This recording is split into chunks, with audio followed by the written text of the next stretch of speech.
चलिए तो आपको आज चलते हैं हम लोग जो सैटरडे को टेस्ट हुआ था 17 तारीख, ठीक है, यानी कि 17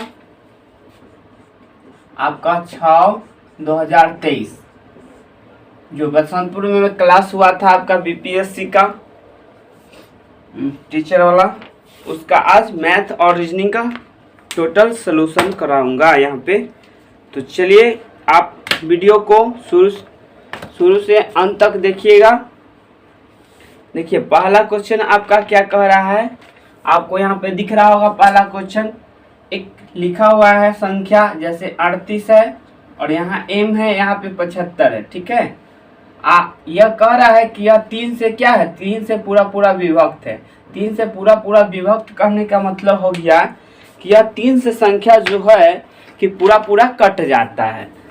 तो 3 से कटने का एक नियम होता है अपना, 3 से और 9 से सेम इसी प्रकार होता है। जैसा कि ये सब भी नंबर दिया हुआ है वो सबको आपस में क्या कीजिए, जोड़ लीजिए। m तो कोई नंबर हमको दिख ही नहीं रहा है, m के जगह पे कौन सा नंबर होगा वही आपको बताना है। तो चलिए पहले जोड़िए, 7 5 12 होगा और 12 8 20 होगा, 20 3 23 होगा, 23 प्लस m है और ये 3 से भाग देने से यह कट जाएगा। तो कटेगा कब, पहले ऑप्शन में यदि देखिए तो 0 है, दूसरे ऑप्शन में देखिए तो आपका 1 है, तीसरे ऑप्शन में देखिए तो आपका 2 दिया हुआ है और चौथे ऑप्शन में यानी कि ऑप्शन नंबर डी, यहाँ पे आपको जो दिया हुआ है 3 दिया हुआ है। तो इसमें से कोई एक नंबर रखेंगे जिससे यह पूरा कट जाएगा। तो यहाँ पे देखिए 23 है और 1 रख देंगे तो 24 हो जाएगा, जो कि 3 से पूरा कट जाएगा। तो शेष क्या बचेगा, 0 बचेगा। तो यह पूरा कट जाएगा, क्या रखने से, 1 रखने से। तो ये तो बाई ऑप्शन हो गया। चलिए अब दूसरा मेथड लगाते हैं यहाँ पे हम लोग कि यहाँ पे रख के नंबर देखेंगे। तो यहाँ पे एक नंबर रखेंगे, जैसे कि यहाँ ऑप्शन में से कोई एक आपका आंसर होगा, ठीक है। तो यहाँ पे एक 0 रखेंगे तो ये बनेगा क्या, 38 0 आपका 75। पहले यहाँ पे m के जगह पे 0 लिए क्योंकि आपको बताना है m का वैल्यू। तो यह 3 से पूरा कटना चाहिए, अगर कट जाएगा तो 0 आंसर होगा, अगर नहीं कटा तो मेरा 0 आंसर नहीं होगा। तो चलिए पहले इसको भाग दीजिए, 3 1 कम 3 शेष बचेगा 0, 8 उतरेगा तो 3 दूनी के 6 लगाइएगा, घटाइएगा 2 20, 3 6 18 लगाइएगा, ठीक है। 3 6 18 लगाइए, घट के क्या आएगा, 2 आएगा, फिर ऊपर से क्या उतरेगा तो 7 27। तो 3 नामा क्या होगा, 27 कट गया यहाँ पे, फिर उतरेगा क्या, 5 उतरेगा। तो एक नामे लगाइएगा, 3 1 कम 3 शेष क्या बचेगा 2। तो यहाँ पे शेष बच गया ना, यह पूरा कट जाता तो ये मेरा आंसर हो जाता 0। अगर शेष बच गया तो ये मेरा आंसर नहीं होगा, इसका मतलब यह 0 रखने से पूरा नहीं कटेगा। तो चलिए अब हम चलते हैं यहाँ पे 1 रख के चेक करते हैं। तो 1 रखते हैं तो 3 1 कम के 3 शेष बचेगा 0, 8 उतारेंगे, 3 दूनी के 6 लगाएंगे और घटाएंगे 2, ऊपर से 1 उतरेगा तो 21 हो जाएगा। तो 3 7 21 लगा देंगे, घटाएंगे शेष 0, फिर 7 उतारेंगे तो 3 दूनी के 6 लगाएंगे, शेष 1 आएगा, ऊपर से 5 उतरेगा 15, तो 3 5 के 15। ये पूरा कट गया, यहाँ शेष क्या आ गया 0। तो यह पूरा विभक्त हो गया। जब भी इसका मतलब शेष 0 हो जाए, इसका मतलब पूरा विभक्त हो गया। तो यहाँ पे देखिए 1 रखने से हो गया, तो ये आपका आंसर क्या हो जाएगा, 1 हो जाएगा, ठीक है। तो इसको बनाइएगा, ऐसे नहीं ऑप्शन रख के भी बना सकते हैं, पर आपको क्या करना है, 3 का रूल होता है कि सबको जोड़िए। तो यहाँ पे m के स्थान पे कौन सा नंबर है हमको पता ही नहीं है, तो बाकी जोड़ने से आपका 23 आया और प्लस m कर लीजिए इस प्रकार से। और यहाँ पे बताइए कि यहाँ पे 23 में और क्या जोड़ दे ताकि यह 3 से पूरा कर जाए। तो 3 के पहाड़ा में 23 तो आता ही नहीं है, 3 के पहाड़ा में 23 नहीं आता है, क्या आता है 24 आता है। तो 3 के पहाड़ा में 24 लाने के लिए यहाँ पे 23 है, 1 और लिख देंगे तो 24 बन जाएगा, तो आपका कट जाएगा। या फिर 1 लिख देंगे तो कट जाएगा, या फिर 4 लिख देंगे तो कट जाएगा, या फिर 9 लिख देंगे तो 9 नहीं होगा, सॉरी, यहाँ पे 7 लिख देंगे तो कट जाएगा, ठीक है। यानी हम कह सकते हैं 21 के पहाड़, सॉरी 3 के पहाड़ा में आपका 24 आता है और 3 के पहाड़ा में फिर 24 के बाद क्या आएगा, 27 आएगा। तो देखिए अगर यहाँ पे 4 रखेंगे तो 27 बन जाएगा, तो 3 से कट जाएगा। या फिर आपका 7 रखेंगे तो 23 और 7 30 हो जाएगा, 30 हो जाएगा, जो कि 30 3 के पहाड़ा में 10 दाम में कट जाएगा। तो इसका मतलब है या तो आपका ऑप्शन में यदि 1 रहता है तो 1 आंसर होगा, 4 रहेगा तो 4 भी हो जाएगा, और 7 रहेगा तो 7 भी हो जाएगा, क्योंकि यह सब नंबर रखने से यह 3 से पूरा कर सकता है। तो आपके ऑप्शन में एक ही दिया हुआ है जो कि 1 है, तो ये आपका आंसर हो जाएगा। ठीक है, अगर बाय द वे यहाँ पे ऑप्शन में पहले ऑप्शन में ए में रहता अगर 1, बी में रहता मान लीजिए कि 4, और सी में रहता मान लीजिए कि 7, उसके बाद डी में रहता इनमें से सभी, इनमें से कोई एक, इस प्रकार से रहता इनमें से कोई एक, तब ये आपका लास्ट वाला हो जाता है, इनमें से कोई एक हो सकता है, कोई एक रख देंगे तो ये मेरा आंसर हो जाएगा इस प्रकार से। तो चलिए अब हम चलते हैं नेक्स्ट क्वेश्चन में। इसमें ज़्यादा वक्त लगेगा क्योंकि क्वेश्चन ज़्यादा सॉल्यूशन कराना है, तो वीडियो काफ़ी लंबा होगा, तो आप लोग अंत तक बने रहिएगा। ठीक है, चलिए अब हम लोग देखते हैं नेक्स्ट क्वेश्चन। नेक्स्ट क्वेश्चन कह रहा है क्या कि एक आपको नंबर दिया हुआ है, 2 है, 0 है, 5 है, और इसके अलावा एक 3 भी है। ठीक है, इतना नंबर दिया हुआ है और कहता है कि इसके द्वारा निर्मित होने वाली सबसे बड़ी से बड़ी संख्या आपको बताना है। देखिए, बड़ी से बड़ी भी पूछता है और छोटी से छोटी भी पूछता है, तो इसमें पूछा गया है जो कि छोटी से छोटी संख्या, जो कि आपको यहाँ पे क्वेश्चन में दिख ही रहा होगा।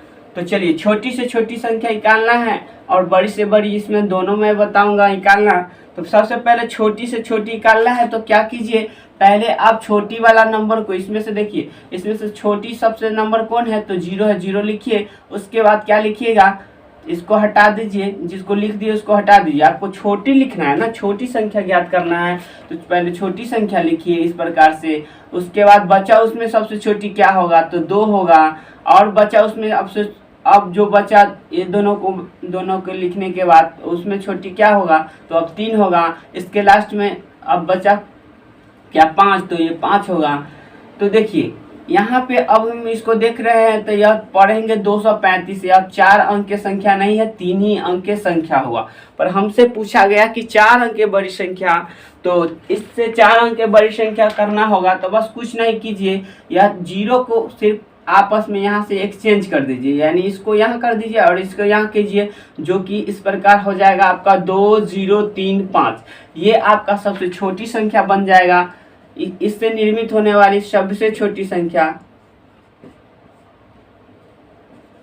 सबसे छोटी संख्या क्या हो गया, ये हो गया इसे सबसे छोटी संख्या। और सबसे बड़ी संख्या यदि आपको निकालना रहता तो आपका आंसर क्या हो जाएगा, 2035। 2035 जो कि 2035 जो कि आपके ऑप्शन नंबर सी में दिख रहा है 2035, तो ये आपका आंसर हो जाएगा। ठीक है, ऑप्शन नंबर सी हो जाएगा। और यहाँ पे अगर आपसे सबसे बड़ा नंबर इससे पूछता तो क्या करना होता, कुछ नहीं, जब भी बड़ा कहेगा तो पहले बड़ा नंबर लिख दीजिए, उसके बाद बचा उसमें सबसे बड़ी संख्या क्या बचा, 3 बचा, उसके बाद 2 होगा, उसके बाद 0 होगा। एक मतलब हुआ कि संख्याओं को घटते क्रम में लिख देंगे तो मेरा नंबर क्या हो जाएगा, बड़ा बन जाएगा, और संख्याओं को बढ़ते क्रम में लिख देंगे तो मेरा छोटा नंबर हो जाएगा। क्योंकि यहाँ पे देखिए ये संख्याओं को हम क्या किए थे, ये बढ़ते क्रम में लिख रहे थे, और संख्याओं की ये क्या कर रहे हैं, घटते क्रम में लिख रहे हैं। तो यह सबसे बड़ी संख्या बना, यह क्या बना, सबसे बड़ी संख्या यह बना। ठीक है,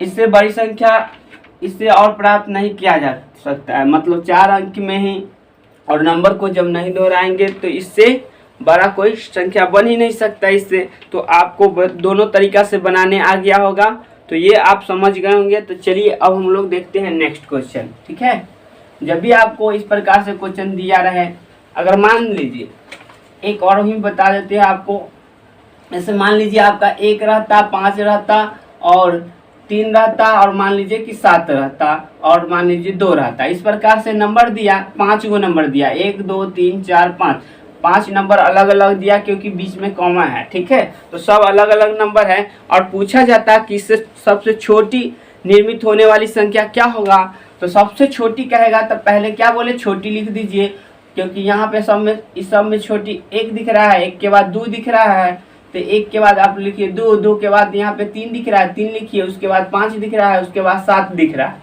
तो सबसे छोटी इससे निर्मित होने वाली संख्या ये हो जाएगा, क्योंकि यहाँ पे 0 नहीं है, 0 रहता तब यहाँ गड़बड़ा देता, तो इसको इधर उधर करते तो मेरा आंसर हो जाता, ठीक। इसी में बताते हैं। तो ये तो हो गया आपका सबसे छोटी संख्या। और सबसे बड़ी लिखना होगा तो सबसे पहले बड़ी लिख दीजिए, यानी संख्याओं को घटते क्रम में लिख दीजिए। यानी सबसे पहले इस सब में बड़का कौन है 7, उसके बाद कौन है 5, उसके बाद कौन है 3, उसके बाद कौन है 2, उसके बाद कौन है 1। तो ये हो गया सबसे बड़ी संख्या, इससे निर्मित होने वाली सबसे बड़ी संख्या, और ये हो गया सबसे छोटी संख्या। तो इस प्रकार से हो सकता है।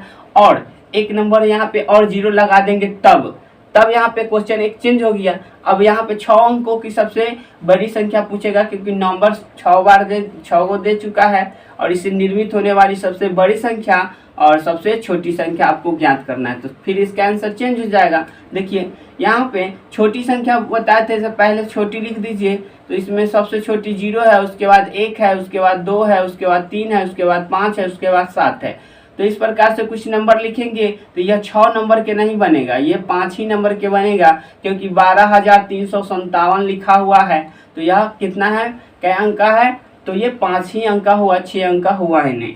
तो क्या करेंगे, आपस में यहाँ पे एक्सचेंज करेंगे, यानी यहाँ पे 1 हो जाएगा, यहाँ 0 हो जाएगा, यहाँ 2 और यहाँ 3, यहाँ 5 और यहाँ पे 7। तो ये इससे निर्मित होने वाली सबसे छोटी संख्या यही होगा। और सबसे बड़ी संख्या लिखना होगा, तो सबसे पहले आपको इसमें सबसे बड़ी क्या दिख रहा है 7, तो 7, उसके बाद 7 लिखने के बाद बचा उसमें बड़ी कौन है 5, उसके बाद बचा उसमें फिर बड़ी कौन है 5 लिखने के बाद तो 3, और 3 भी लिख दिए तो उसमें बचा कौन 2, उसके बाद क्या बचा 1, उसके बाद 0। यानी कि संख्याओं को घटते क्रम इस प्रकार लिख दीजिएगा तो बड़ी संख्या बन जाएगा, ठीक। तो ये आपका इस प्रकार से बनता है क्वेश्चन, ठीक। आप समझ गए होंगे। तो चलिए देखते हैं नेक्स्ट क्वेश्चन। चलिए नेक्स्ट क्वेश्चन आपका क्या कह रहा है कि यहाँ पे एक नंबर दिया हुआ है, इसका स्थानीय मान अंकित मान का गुणनफल। तो स्थानीय मान देखिए, तो सबसे पहले आपका दिया हुआ है 46 और 54 0 12, ये दिया हुआ है 46 54 0 12, ये दिया हुआ है।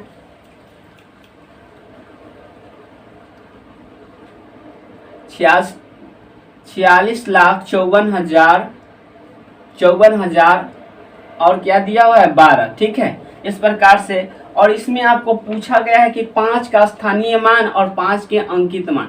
तो सबसे पहले स्थानीय मान इसका 5 का निकालेंगे, तो जिसका भी स्थानीय मान निकालना है उस नंबर को लिखिए, और इस नंबर के पीछे जितना भी अंक है उतना 0 बैठा दीजिए, तो ये आपका स्थानीय मान हो जाएगा, ठीक है। ये ऐसा हो जाएगा, क्यों हो जाएगा, तो देखिए 21 दहाई 11,000 10,000, तो 10,000 से गुना कीजिएगा, क्योंकि 1000 पे है, 10,000 से गुना कीजिएगा तो गुना करके पुनः क्या आएगा, यही आएगा। तो आपको कुछ नहीं समझना है, जब भी आपको एग्जाम में रहे तो कुछ नहीं करना है, जिसका स्थानीय मान निकालना है, जिस नंबर का स्थानीय मान निकालना है उस नंबर को लिखिए, और वह देखिए कि नंबर कहाँ पे है। तो सबसे पहले हमको निकालना था 5 का स्थानीय मान, तो 5 को लिखेंगे और देखेंगे 5 यहाँ पे है, और तो यहाँ पे है, तो जस्ट इसके मतलब राइट साइड अब बचा हुआ कितना नंबर है 1 2 3 4, तो इसका मतलब 1 2 3 4 को 0 बैठा दीजिए, तो आपका क्या हो जाएगा, यह स्थानीय मान हो जाएगा, ठीक है। तो ये समझ गए। तो स्थानीय मान हमको निकालना था, तो स्थानीय मान ये हो गया, स्थानीय मान हो गया आपका ये। अब ये तो आपका स्थानीय मान हो गया, और कहता है अंकित मान। अंकित मान कहता है, तो अंकित मान कहने का मतलब हुआ या अंकित मान का है या फिर आपका जाति मान का है, दोनों एक ही बात हुआ, ठीक है। या तो अंकित मान कहेगा या फिर जाति मान कहेगा, तो दोनों का मतलब एक ही होता है। मतलब क्या होता है कि जाति उसका बदलेगा नहीं, अगर यह 5 है तो 5 रहेगा, और यह 4 है तो 4 रहेगा, और 3 है तो 3 रहेगा, क्योंकि जात, आप सोचिए कि जात नहीं बदलता आदमी, वह जात बदलेगा क्या, नहीं बदलेगा, यानी इसका जो जाति है वही रहेगा, ठीक। भले नाम इसका कुछ आप कह दीजिएगा, बाकी जाति कितना है 5 है, इसको 5 ही कहिएगा, कहीं भी देखिएगा तब 5 कहिएगा, तो ये बदलेगा ही नहीं। तो इसका मतलब अंकित मान का है या जाति मान का है, एक ही बात हुआ। यानी 5 का अंकित मान का है तो 5 ही होगा, या फिर जाति मान का है तो 5 ही होगा। ठीक है, तो ये अंकित मान कहा था, अंकित मान।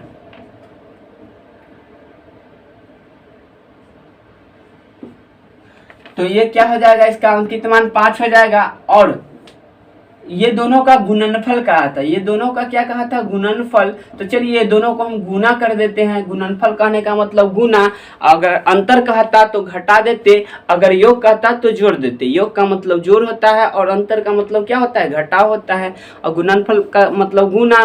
ठीक है, इस प्रकार से। तो चलिए हमको क्या करना था, गुना करना था। हो सकता है कभी कहता कि भाग भी करना है तो भागफल पूछ देता। ठीक है, तो यहाँ पे इस प्रकार से हमको गुना करना है तो गुना कर दीजिए, दोनों को आपस में गुना कीजिए। तो 4 शून्य दिख रहा है तो 4 शून्य ऑलरेडी लिख दीजिए, क्योंकि आप जीरो से किसी भी संख्या में गुना कीजिएगा तो जितना जीरो रहेगा उतना जीरो बैठा दीजिए और 50 25 हो जाएगा। यानी कि इसको गुना करने के बाद क्या आएगा, 2,50,000, 2,50,000 यानी 2.5 लाख आपका आंसर आ जाएगा, जो कि ऑप्शन नंबर ए में दिख रहा है। तो आपका आंसर क्या हो जाएगा, ऑप्शन नंबर 1 हो जाएगा। ठीक है, चलिए तो ये आपका आंसर हो गया। अब देखते हैं नेक्स्ट क्वेश्चन। ठीक है, अब नेक्स्ट क्वेश्चन क्या कह रहा है, नेक्स्ट क्वेश्चन जो कि है लगातार 5 विषम संख्याओं का औसत 23 है, सबसे बड़ी संख्या क्या होगा।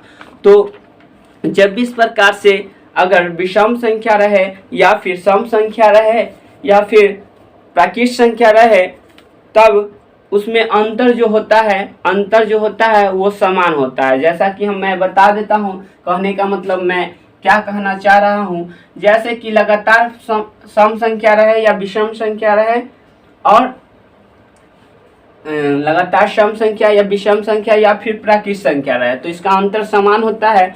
जैसे कि मैं बताता हूँ, यहाँ पे देखिए, जैसा कि यहाँ पे आप देख रहे होंगे कि 2 लिखे, फिर 4 लिखे, फिर 6 लिखे, फिर 8 लिखे, फिर 10 लिखे, फिर 12 लिखे, ये सब सम संख्या है। सम संख्या किसे कहते हैं, तो वैसा संख्या जो 2 से पूरा विभक्त हो जाए, यानी 2 से पूरा भाग लग जाए, चाहे कह सकते हैं कि 2 के मल्टीपल हो सकता है, 2 से पूरा भाग लग जाए, वह क्या होगा, वह संख्या जो होगा आपका सम संख्या होगा। ठीक, इस प्रकार से। तो ये जो लिखे हम सम संख्या लिखे, ये क्या लिखे, सम संख्या लिखे।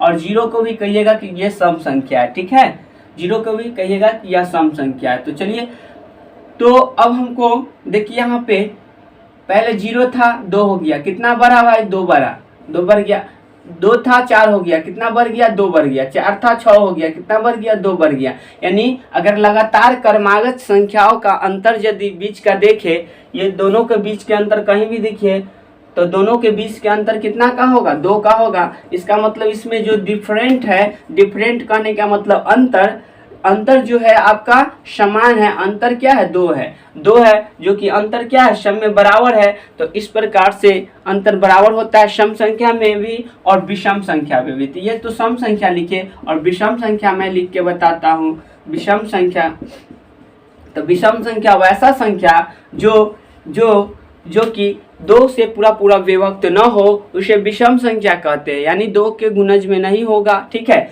जैसा कि 1 हो गया, 3 हो गया, फिर 5 हो गया, 7 हो गया, फिर 9 हो गया, 11 हो गया, डॉट डॉट करते ये भी अनंत तक जाएगा, और इसमें भी अनंत तक, इसका कोई अंत नहीं होगा। ठीक है, तो इस प्रकार से कुछ होता है आपका विषम संख्या। तो पहला विषम संख्या क्या है, 1 है, फिर 3 है। तो देखिए ये दोनों के बीच का अंतर कितना का है, 2 का है। इसमें देखिए +2, यानी मतलब कितना बढ़ रहा है। देखिए 5 था, 7 हो गया, मतलब बढ़ा कितना, 2। यानी कहीं भी देखिएगा ना, तो इसके बीच का अंतर जो होगा, अगर क्रमागत होगा तो इसके बीच का अंतर जो होगा वो समान होगा, यानी बराबर होगा।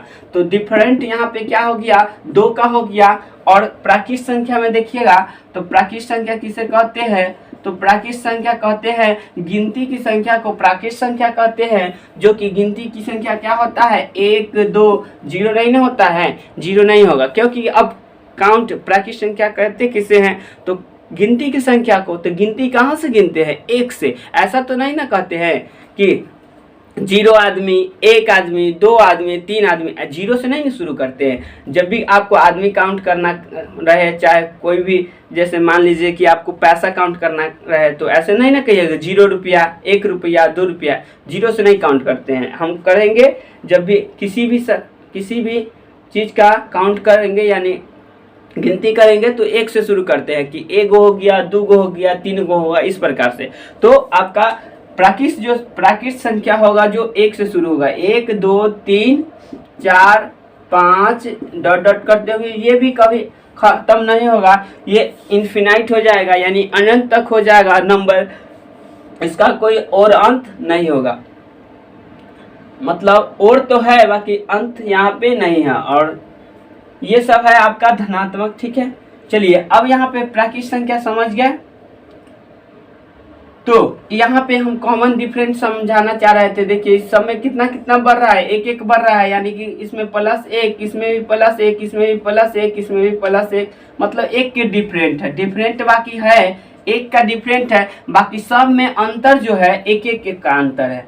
तो यही हम समझाना चाह रहे हैं कि अंतर बराबर है ना सब में, अगर लगातार संख्या रहे, अंतर बराबर रहे, तो यहाँ पे कुछ इस प्रकार से औसत होता है, जो कि मैं बताता हूँ, इसको मिटाता हूँ। अब अंतर समान रहेगा ना, तो वही मैं बताना चाहता हूँ यहाँ से। देखिए यदि हम 5 को विषम संख्या लेते हैं या 5 सम संख्या लेते हैं, तो यहाँ पे विषम संख्या मैं लेके बता देता हूँ। पहला विषम संख्या 1, दूसरा विषम संख्या 3, फिर तीसरा विषम संख्या 5, और चौथा विषम संख्या आपका 7 हो जाएगा, और पांचवा जो होगा आपका 9 हो जाएगा। इस प्रकार से कुछ हुआ, ठीक। तो अब हम क्या करेंगे कि यह मान लीजिए 5 को संख्या दिया हुआ है, हमको 5 लगातार विषम संख्या दिया हुआ है, और इसका हमको औसत निकालना है। तो औसत निकालना है, तो देखिए जब अंतर समान रहेगा ना, तो ये बीच वाला औसत हो जाता है। अंतर समान है तो अभी बताया कि अंतर सब में समान होता है, सम संख्या रहे या विषम संख्या रहे, तो उसके बीच के क्रमागत संख्याओं के बीच के अंतर समान होता है। तो यहाँ पे क्रमागत मतलब लगातार संख्या, ठीक है। तो यहाँ पे बीच में अंतर समान था, यानी औसत इसका 5 हो जाएगा। देखिए औसत बराबर होता है संख्याओं का संख्या, औसत को एवरेज कहते हैं, ठीक है। एवरेज शॉर्ट में ए भी लिख सकते हैं। तो औसत यानी कहने का मतलब हुआ संख्याओं का संख्या, यानी सब संख्या जो लिखा हुआ है 1 + 3 + 5 + 7 + 9, इस सब को जोड़ दीजिए। कै गो संख्या है? 1 2 3 4 5, तो बटा 5 कर दीजिए, तो ये आपका औसत आ जाएगा। तो चलिए जोड़ दीजिए। सबसे पहले 9 7 16, 16 5 21, 21 3 24 1 25, जोड़ने के बाद सब 25 आएगा, और बट्टा में 5 है तो 5 लिखिएगा, तो एवरेज यानी औसत आ जाएगा। 5 से कैदा में कट जाएगा, 5 में, तो एवरेज क्या आ गया आपका? 5 आ गया, जो कि हम पहले ही घेर के बता दिए थे कि क्या होगा, औसत 5 होगा, ठीक है। तो यहाँ पे औसत 5 हो गया। तो आपको क्या पता चला, जब भी अगर आपको संख्या दिया जाए, अगर औसत दिया, जैसे प्राकृत संख्या या पूर्ण प्राकृत संख्या दिया जाए या फिर पूर्ण संख्या भी दिया जाए, कोई भी दिया, पूर्ण संख्या या प्राकृत संख्या, खाली आभास संख्या को छोड़ के कोई भी अगर संख्या देता है आपको इस प्रकार से, जैसा कि आपको सम संख्या देगा, विषम संख्या देगा, प्राकृत संख्या देगा, आभास संख्या में अंतर समान नहीं होता है, इसलिए वहाँ पे यह फार्मूला लागू नहीं होगा, ठीक। तो चलिए मैं बताना क्या चाह रहा था कि मतलब जब भी इस प्रकार से देगा सम संख्या, अगर देखिए 5 सम संख्या दे देता, मान लीजिए यहाँ पे सम संख्या 0 भी है, तो 5 आपका सम संख्या दे देता और उसका औसत दे देता, तो हम किस प्रकार निकालते, तो देखिए उसको अभी बताते हैं। जैसे ये तो समझ गए होंगे औसत कैसे निकलता है। संख्याओं को सबको जोड़ दीजिए, जितना बार संख्या लिखा है उसको उतना से भाग दे दीजिए। तो जैसे कि मैं यहाँ पे समझिए, यहाँ पे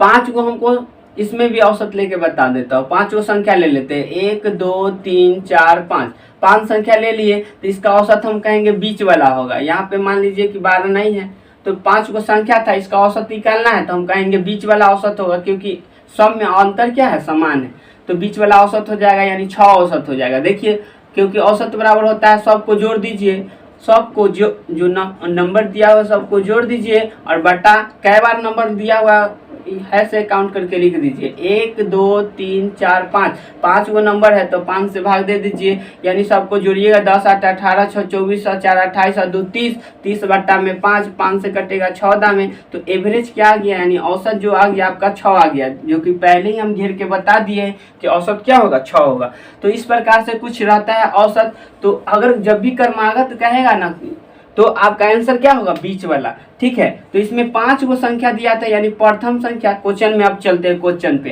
तो दूसरा संख्या और तीसरा संख्या और चौथा संख्या और फिर पांचवा संख्या, इस प्रकार से कुछ दिया है।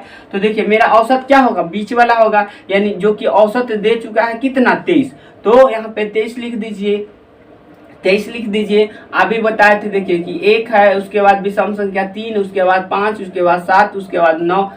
तो यहाँ पे देखिए 5 से 7 हुआ, कै बार है, 2 बार है। 7 से 9 हुआ, 2 बार है, यानी विषम संख्या में अंतर कै का होता है, 2 का होता है। तो 23 बीच वाला दिया है औसत, इसका मतलब औसत होगा बीच वाला, ठीक है। और एकरा से जस्ट आगे क्या होगा, तो जस्ट एकरा से आगे वाला विषम संख्या क्या होगा, तो 25 होगा, 2 बढ़ा दीजिए, फिर 2 बढ़ा दीजिए तो 27 हो जाएगा, क्योंकि विषम संख्या के अंतर 2 का है, तो इसलिए 2 2 बढ़ा दीजिए और 2 2 घटा दीजिए तो इधर वाला आ जाएगा। तो ये कैसे हो जाएगा, 2 घटाइएगा तो फिर यहाँ 2 घटाइएगा तो 19 हो जाएगा। तो सबसे छोटी आभास संख्या सबसे छोटी विषम संख्या जो आ गया इसमें, सबसे छोटी विषम संख्या 19 हो जाएगा और सबसे बड़ी विषम संख्या जो होगा 27 हो जाएगा, ठीक है। अब इस सब को जोड़ के और 5 से भाग दीजिए तो औसत क्या आ जाएगा, 23 आ जाएगा, ठीक है। तो यही आपको दिया हुआ था, तो इस प्रकार से बना सकते हैं शॉर्ट में, ठीक।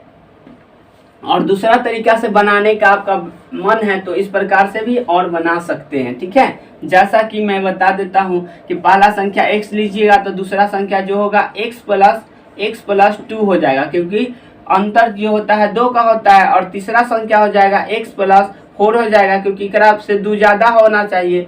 फिर प्लस लिखेंगे, ये एक संख्या हो गया, 2 संख्या हो गया, 3 संख्या हो गया। फिर अगला संख्या लिखना है तो x प्लस क्या लिखेंगे, 6 लिखेंगे। फिर अगला संख्या लिखना है तो x प्लस 8 लिखेंगे। तो कुछ इस प्रकार से लिखेंगे, क्योंकि अंतर 2 का होता है तो 2 2 ज़्यादा होते जाएगा, यानी पहला संख्या हो गया, दूसरा हो गया, तीसरा हो गया, ये चौथा हो गया, ये पांचवा हो गया, ठीक। कुछ इस प्रकार से संख्या बन गया। अब सबको जोड़ते हैं तो 8 6 14, 14 4 18 और 2 20, तो 20 जोड़ने से आ गया यहाँ पे ये सब, ठीक है। और x वाला जोड़ेंगे तब 5 बार है तो 5x हो जाएगा, और बट्टा में 5 से भाग देंगे तब तो औसत ना, क्योंकि 5 संख्या 5 हुआ है तो पांचों को जोड़ दिए और बट्टा में लिखे 5, और यही औसत कितना दिया हुआ है, 23 दिया, तो इसके बराबर 23 हो गया। चलिए अब यह 5 से कटने वाला है ऊपर नीचे तो काट सकते हैं, ऊपर नीचे कटने वाला है 5 से काट सकते हैं, तो दोनों कट रहा है 5 से काट सकते हैं। 5 से कटेगा 1 दामे, 5 से कटेगा 4 दामे, तो ये होगा x प्लस 4 इक्वल टू हो जाएगा 23। तो आपको x का वैल्यू जब लाना है तो ये हो जाएगा 23 माइनस 4, क्योंकि प्लस में 4 है इधर जाएगा तो माइनस में, तो x बराबर क्या हो जाएगा 19, 4 23 होता है, यानी कि घट के 19 आएगा। तो x का वैल्यू यानी इसका वैल्यू आपका 19 आ गया। छोटी संख्या पूछा जाता तो 19 आ जाता, आपका बड़ी संख्या पूछा गया तो बड़ी संख्या क्या है, x प्लस 8 है, यानी कि आप कह सकते हैं x प्लस 8 इक्वल टू हो जाएगा, यानी कि 19 और प्लस 8 इक्वल टू क्या हो जाएगा 27। x की जगह क्या रख देंगे, मान 19 आया है ना तो 19 रख देंगे, तो ये हो जाएगा 27 आंसर, ठीक है। तो इस प्रकार से कुछ बना सकते हैं, ठीक है। तो चलिए, हमें आशा है कि आप समझ गए होंगे, और इससे भी मैथड छोटा सा कर सकते हैं, बाकी आपको समझ नहीं आएगा तो जो शॉर्टकट है वही मैथड लेके चलिए जो कि पहले बताए हैं, क्योंकि वीडियो इस प्रकार से बताएंगे तो वीडियो काफ़ी लंबा हो जाएगा। चलिए अब नेक्स्ट क्वेश्चन देखिए आपका क्या कर रहा है। नेक्स्ट क्वेश्चन है कि सबसे छोटी भाज्य संख्या और सबसे बड़ी 2 अंकीय आभाज्य संख्या का योग। तो सबसे पहले क्वेश्चन में बोला गया क्या, भाज्य संख्या। तो भाज्य संख्या कहते किसे हैं, तो वैसा संख्या जो एक और स्वयं को छोड़कर अन्य किसी संख्या से भाग लगे उसे भाज्य संख्या कहते हैं। जैसा कि पहले देखिए यहाँ पे बता दे कि एक तो भाज्य संख्या होगा ही नहीं, क्यों, क्योंकि देखिए एक सिर्फ एक ही से कटेगा, इसके अलावा और किसी से कटेगा, यानी एक और स्वयं को छोड़ के और किसी से नहीं कटता है।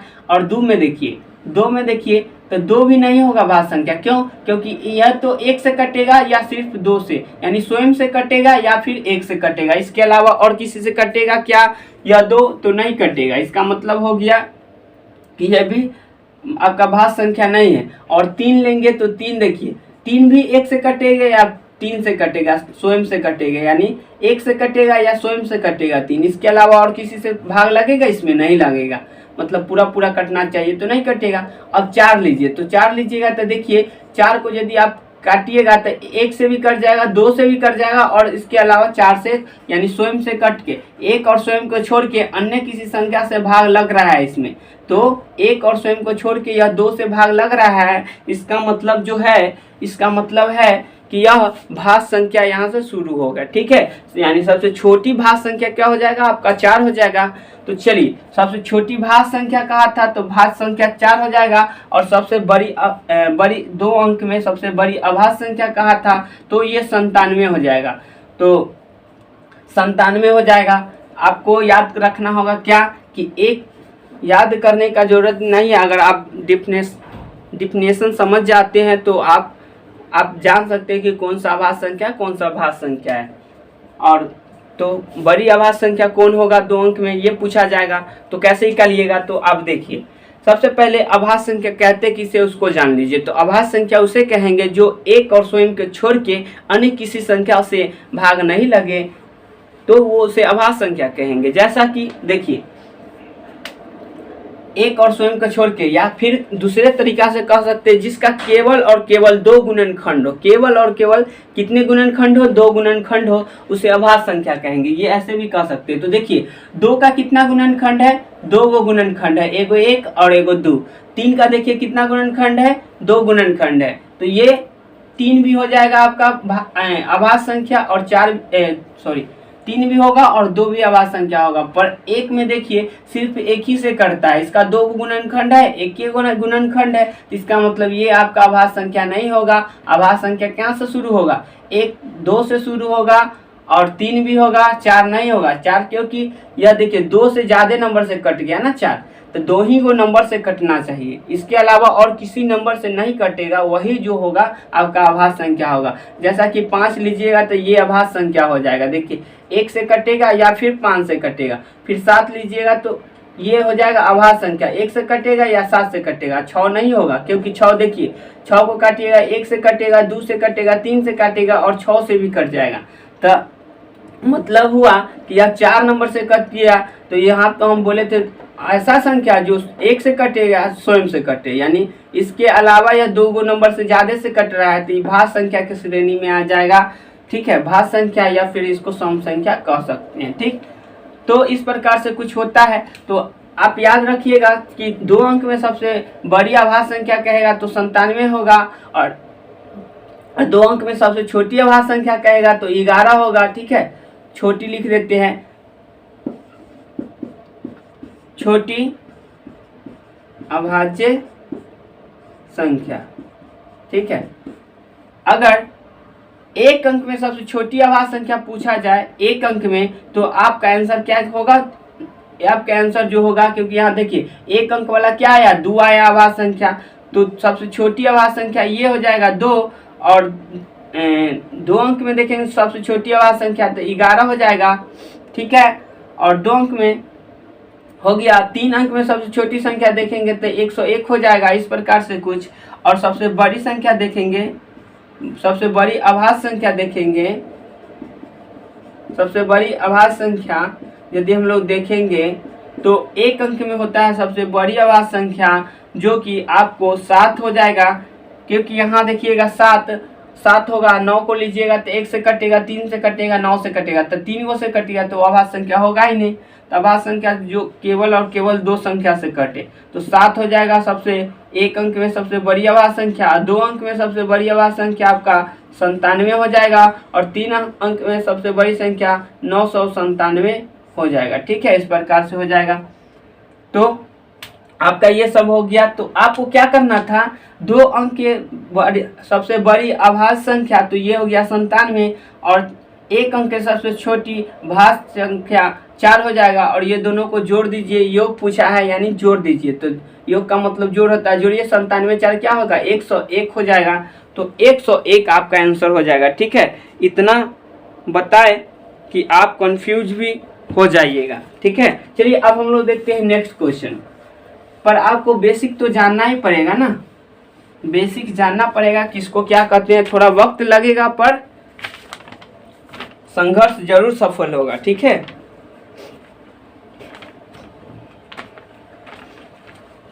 चलिए अब नेक्स्ट क्वेश्चन देखिए। कहता है कि 12 आदमी किसी काम को 15 दिनों में समाप्त कर सकता है, तो 10 आदमी उस काम को कितने दिनों में समाप्त करेंगे। तो पहले 12 आदमी करता है, 12 आदमी करता है आपको 12 आदमी करता है 10 दिनों में, तो 12 गुणे लिख दीजिए 10 नहीं है 15 है। ठीक है, 15 है, यानी कि 12 आदमी एक काम को करता है 15 दिनों में, तो 10 आदमी उस काम को कितना में करेंगे, तो 10 से इसमें भाग दे दीजिए। ठीक है, ऐसा क्यों किए, अब 5 से काट दीजिए, पहले 5 से 3 5 से 2 दाम है, 2 से कटेगा 6 दाम है, 6 के 18 आंसर हो जाएगा, यानी 18 दिन में काम कर देगा 10 व्यक्ति। ठीक है, इसको बनाने का ये तरीका शॉर्टकट हुआ। अब इसको समझिए कि ऐसा क्यों किए। तो देखिए, आप सोचिए कि एक दिन में 12 व्यक्ति जाता है, एक दिन में 12 व्यक्ति जाता है, तो 15 दिन ले गया तो कितना टोटल व्यक्ति गया। एक दिन में मान लीजिए कि आप 12 व्यक्ति को भेज रहे हैं काम पे, तो 15 दिन तक भेजे 12 व्यक्ति, तो टोटल कितना व्यक्ति लगा, तो 180 व्यक्ति लगा। ठीक है, 15 गुने 12 कीजिए तो 180, यानी 180 व्यक्ति लग गया क्या, काम करने में।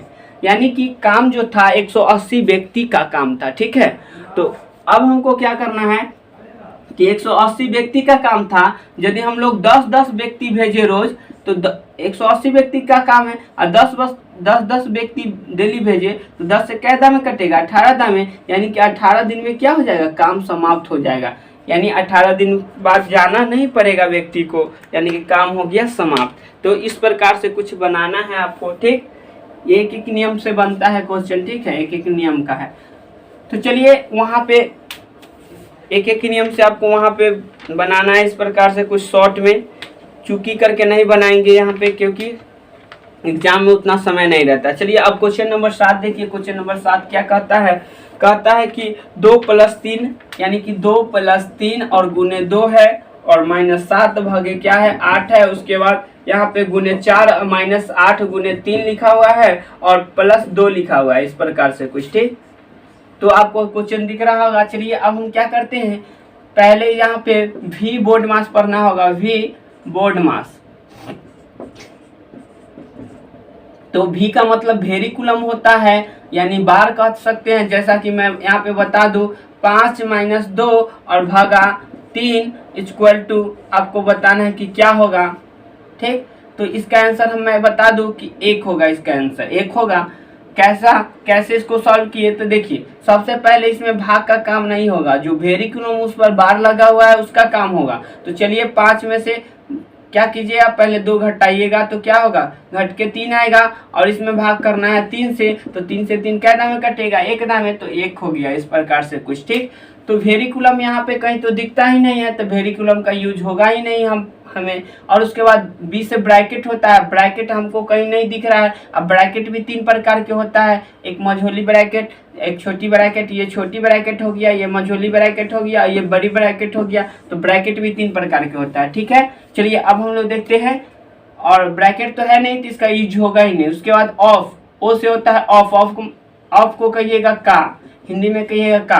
तो देखिए न इंग्लिश में लिखा हुआ है ऑफ, नहीं हिंदी में लिखा हुआ है का, तो इसका भी काम मेरा नहीं है, यानी इसका भी काम नहीं है, उसका भी काम नहीं है।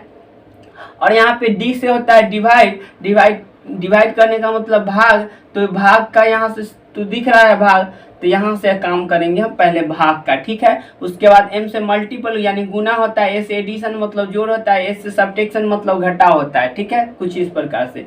तो सबसे पहले काम करना होगा इसमें हमको भाग का, सबसे पहले भाग का काम करना होगा।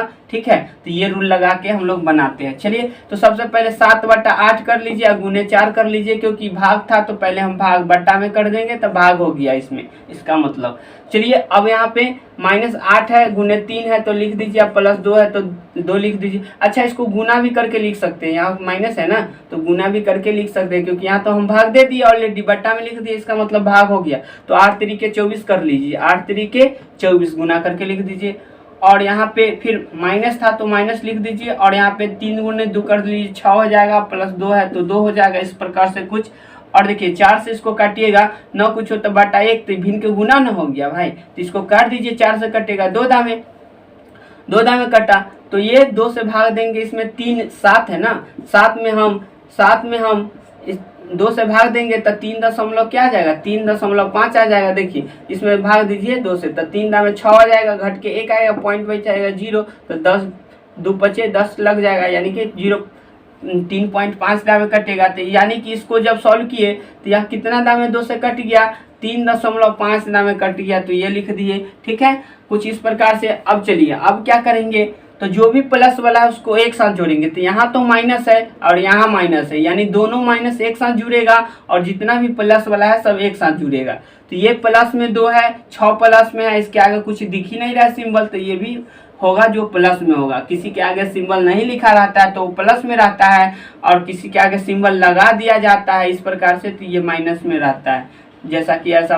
सिंबल लगा देगा, माइनस में सिंबल लगा देगा, प्लस में ना भी लिखा, इसका मतलब वो प्लस में है। ठीक है, आगे यहाँ पे नहीं दिख रहा था, ये प्लस में, यानी 2 प्लस और 6, तो 6 2 8 प्लस में हो गया, 8 2 10 प्लस में हो गया। ठीक है, तो प्लस 10 हो गया, और माइनस 24 और 3 27, यानी 27.5 हो जाएगा। ठीक है, अब इसको सॉल्व करेंगे तो मेरा आंसर आ जाएगा। अच्छा बताइए, हम 27 रुपया कर्ज लिए हुए थे, माइनस का अर्थ क्या होता है, कर्ज, माइनस का अर्थ क्या होता है, कर्ज। तो 27 रुपया कर्ज लिए हुए थे, 27 रुपया 50 पैसे या 5 पैसा कहिए मानिए, तो यहाँ से 10 रुपया हम सधा दिए, क्योंकि ये प्लस में है ना, तो प्लस में है तो सधा दिए, तो क्या रुपया सधाना और बच जाएगा, तो कहिएगा 17.5 रुपया और बच जाएगा। ऐसा कैसे हो गया, तो देखिए 27 रुपया था कर्ज लिए हुए थे, माइनस जब भी रहेगा तो कर्ज लिए उतना, और 10 रुपया हम दे दिए, प्लस में है तो 10 रुपया दे दिए, तो ये सधने के बाद कितना बचा, 17 रुपया और सधाना है, यानी माइनस में और हम 17.5 रुपया है।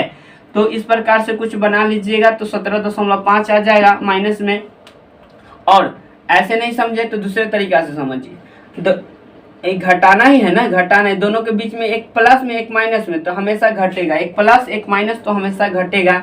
और घटेगा कौन, जो ज्यादा होगा उसमें से घटेगा। 10 में से घट पाएगा क्या, नहीं घट पाएगा, तो ये 17 में से घटाइए, तो 17 में से 27 है ना, 27.5 में से घटाइए, 27.5 में से 10 को घटाइएगा तो क्या आएगा, 17.5 आएगा। तो घटाए किस में से है, -27 वाला में से, तो इसका चिन्ह लग जाएगा माइनस का, जिसमें से घटाइएगा उसका सिंबल लग जाएगा। तो घटाए है 27 में से, तो 27 के आगे माइनस का चिन्ह था, तो यहाँ पे माइनस लग जाएगा। ठीक है, कुछ इस प्रकार से। तो आपका आंसर हो गया -17.5 आंसर हो गया। चलिए अब हम लोग देखते हैं नेक्स्ट क्वेश्चन। ज़्यादा फास्ट बोल रहे हैं क्योंकि ज़्यादा वक्त लगेगा बनाने में। चलिए क्वेश्चन अब नेक्स्ट क्वेश्चन क्या है, कहता है कि एक वेन आरेख है, व्यापारियों के बारे में जानकारी दर्शाता है, जो व्यापारी करते हैं, जो व्यापारी करते हैं उसके बारे में दर्शाता है। तो एक डायग्राम आपका कुछ इस प्रकार से दिया हुआ है, जो कि बता दे।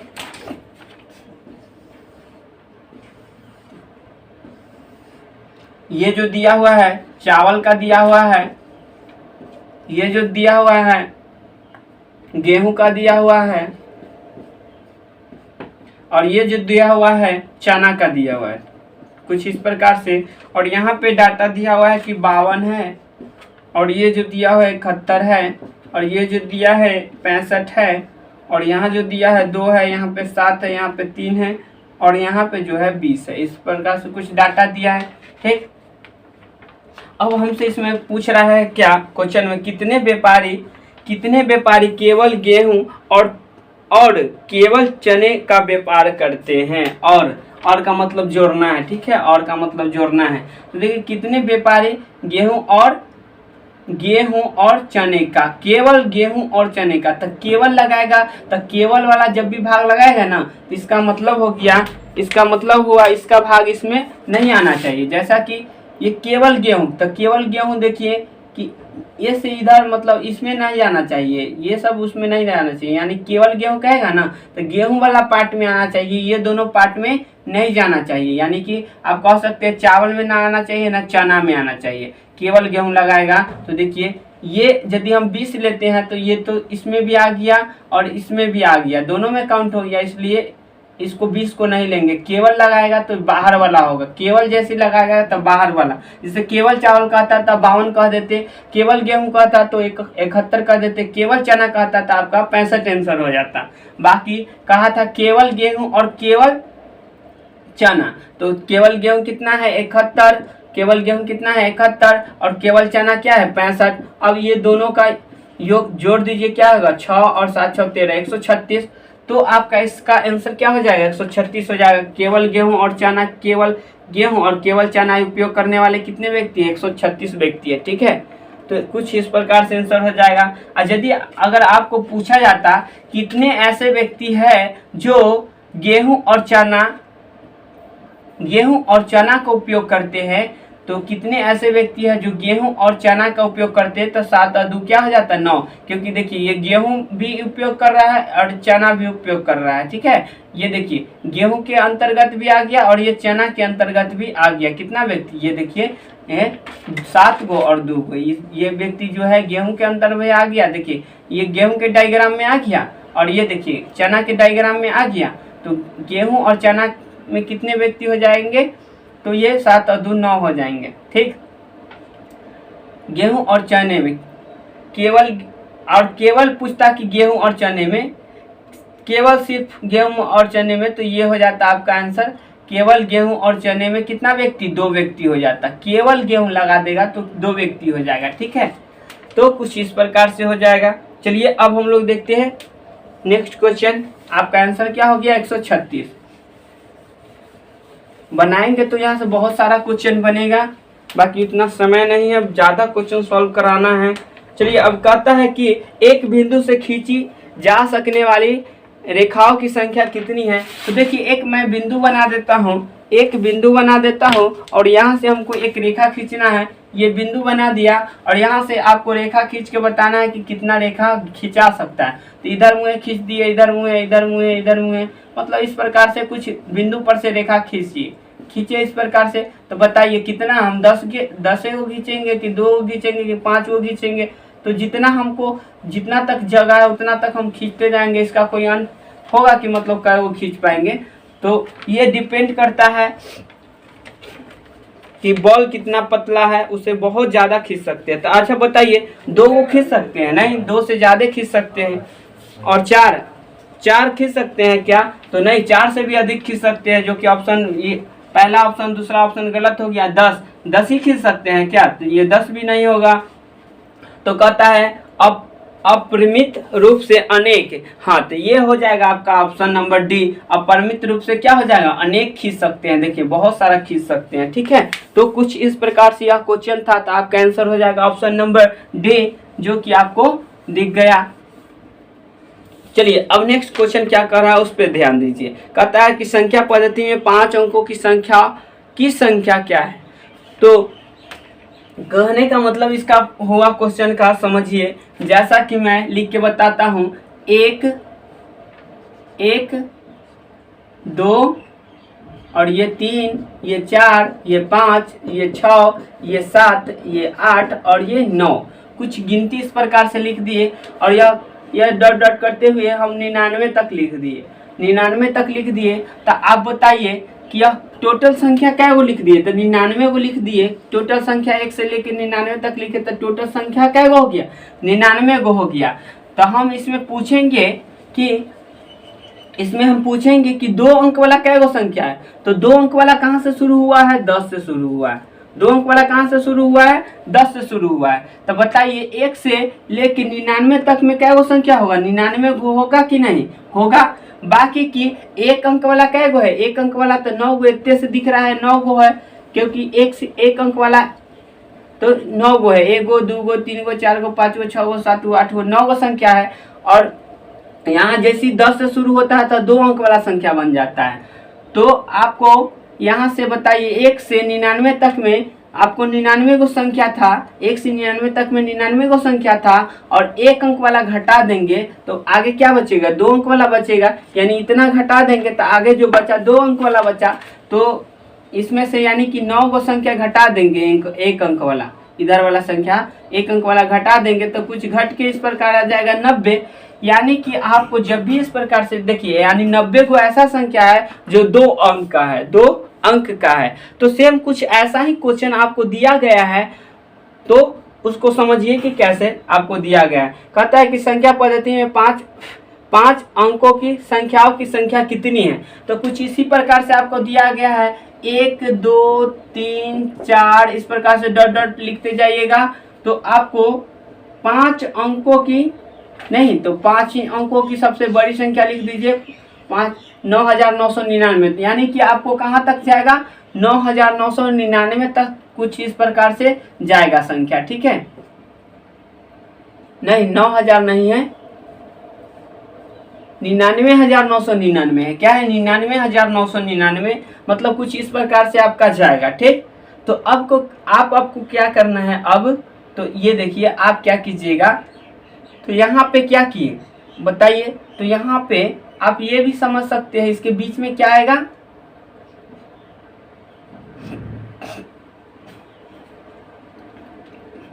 तो यहाँ पे हम क्या किए कि आपको 2 अंक वाला निकालना था। ठीक है, 2 अंक की संख्या, तो 2 अंकों की सबसे बड़ी संख्या लिख दिए और 1 अंकों की सबसे बड़ी संख्या घटा दिए, यानी 1 तक के संख्या को घटा दिए। तो सेम इसी प्रकार समझिए कि आपको 5 अंकों की संख्याओं का संख्या निकालना है। तो 5 अंकों की सबसे बड़ी संख्या लिख दीजिए, 5 अंकों की सबसे बड़ी संख्या लिख दीजिए, और यहाँ पे 4 अंक तक के बड़ी संख्या घटा लेंगे तो बचेगा 5 अंकों की संख्या। यानी 4 अंकों की बड़ी संख्या आप घटा लीजिए तो आपको क्या बचेगा, 5 अंकों की बड़ी संख्या, जैसा कि यहाँ पे आप समझे होंगे। चलिए अब इसको घटाइएगा तो 0 ये 0 ये 0 ये 0, और ये यहाँ पे 9 में से कुछ घटेगा ही नहीं, तो 9 का 9, यानी 90,000 आपका आंसर होगा, जो कि ऑप्शन नंबर ए में दिख रहा है। तो कुछ इस प्रकार से आंसर हो जाएगा इसका। ठीक, तो चलिए अब हम लोग देखते हैं नेक्स्ट क्वेश्चन।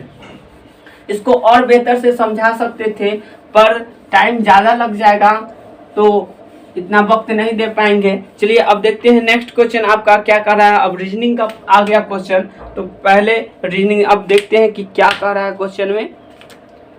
तो ये लुप्त अक्षर युग्म को ज्ञात कीजिए, यानी कि ए दिया हुआ है, के दिया हुआ है, और यहाँ पे ई दिया हुआ है, यहाँ पे ओ दिया हुआ है, उसके बाद आई दिया हुआ है, एस दिया हुआ है, यहाँ पे व्हाट दिया हुआ है, और यहाँ पे अगला पद यहाँ पे आपको क्या दिया हुआ है, कॉमा करके क्यू, और दिया हुआ है ए दिया हुआ है, यू और ई दिया हुआ है। तो चलिए इसमें पैटर्न देखिए। सबसे पहले जब भी अल्फाबेट का नंबर दिख जाए तो क्या कीजिए, ये कितने क्रम पे आता है, ABCD जानते हैं ना, ABCD AF, इस प्रकार से जानते हैं ना। तो देखिए 1 नंबर पे ये आया, 2 नंबर पे ये आया, 3 नंबर पे, 4 नंबर पे, 5 नंबर पे, ये 6 नंबर पे, उसके बाद G आएगा 7 नंबर पे, उसके बाद H आएगा 8 नंबर पे, इस प्रकार से कुछ नंबर जाएगा। टोटल 26 तक होता है, तो 26 पे क्या आएगा, यानी Z आएगा। और इस प्रकार से जैसा कि इसका नंबर होता है वो लिख देते हैं। ठीक है, 1 नंबर पे एक ए आता है तो 1 नंबर लिख देते हैं, के 11 पे आता है तो 11 लिख देते हैं, और ई 5 पे आता है तो 5 लिख देते हैं, ओ 15 पे आता है तो 15 लिख देते हैं, और यहाँ पे आई 9 पे आता है तो 9 लिख देते हैं, एस 19 पे आता है तो 19 लिख देते हैं। उसके बाद यहाँ वाला तो पता ही नहीं, और ये क्यू 17 पे होता है, और ये 1 पर भी होता है, और इसको कह सकते हैं आप 27 भी कह सकते हैं। ठीक है, क्योंकि 26 तक तो जेड हो गया, अब फिर 27 से कहाँ से शुरू हो जाएगा, ए से शुरू हो जाएगा, तो 27 भी कह सकते हैं या फिर 1 कह सकते हैं। चलिए उसके बाद ये देखेंगे तो ये 21 पे होता है, ये क्या होता है, यू 21 पे होता है, और ये 5 पे भी कह सकते हैं, या फिर 27 5 32। ठीक है, 32 नहीं, क्या होगा, हाँ 26 5 31, क्या होगा 26 5 31, यानी 31 भी कह सकते हैं। ठीक है,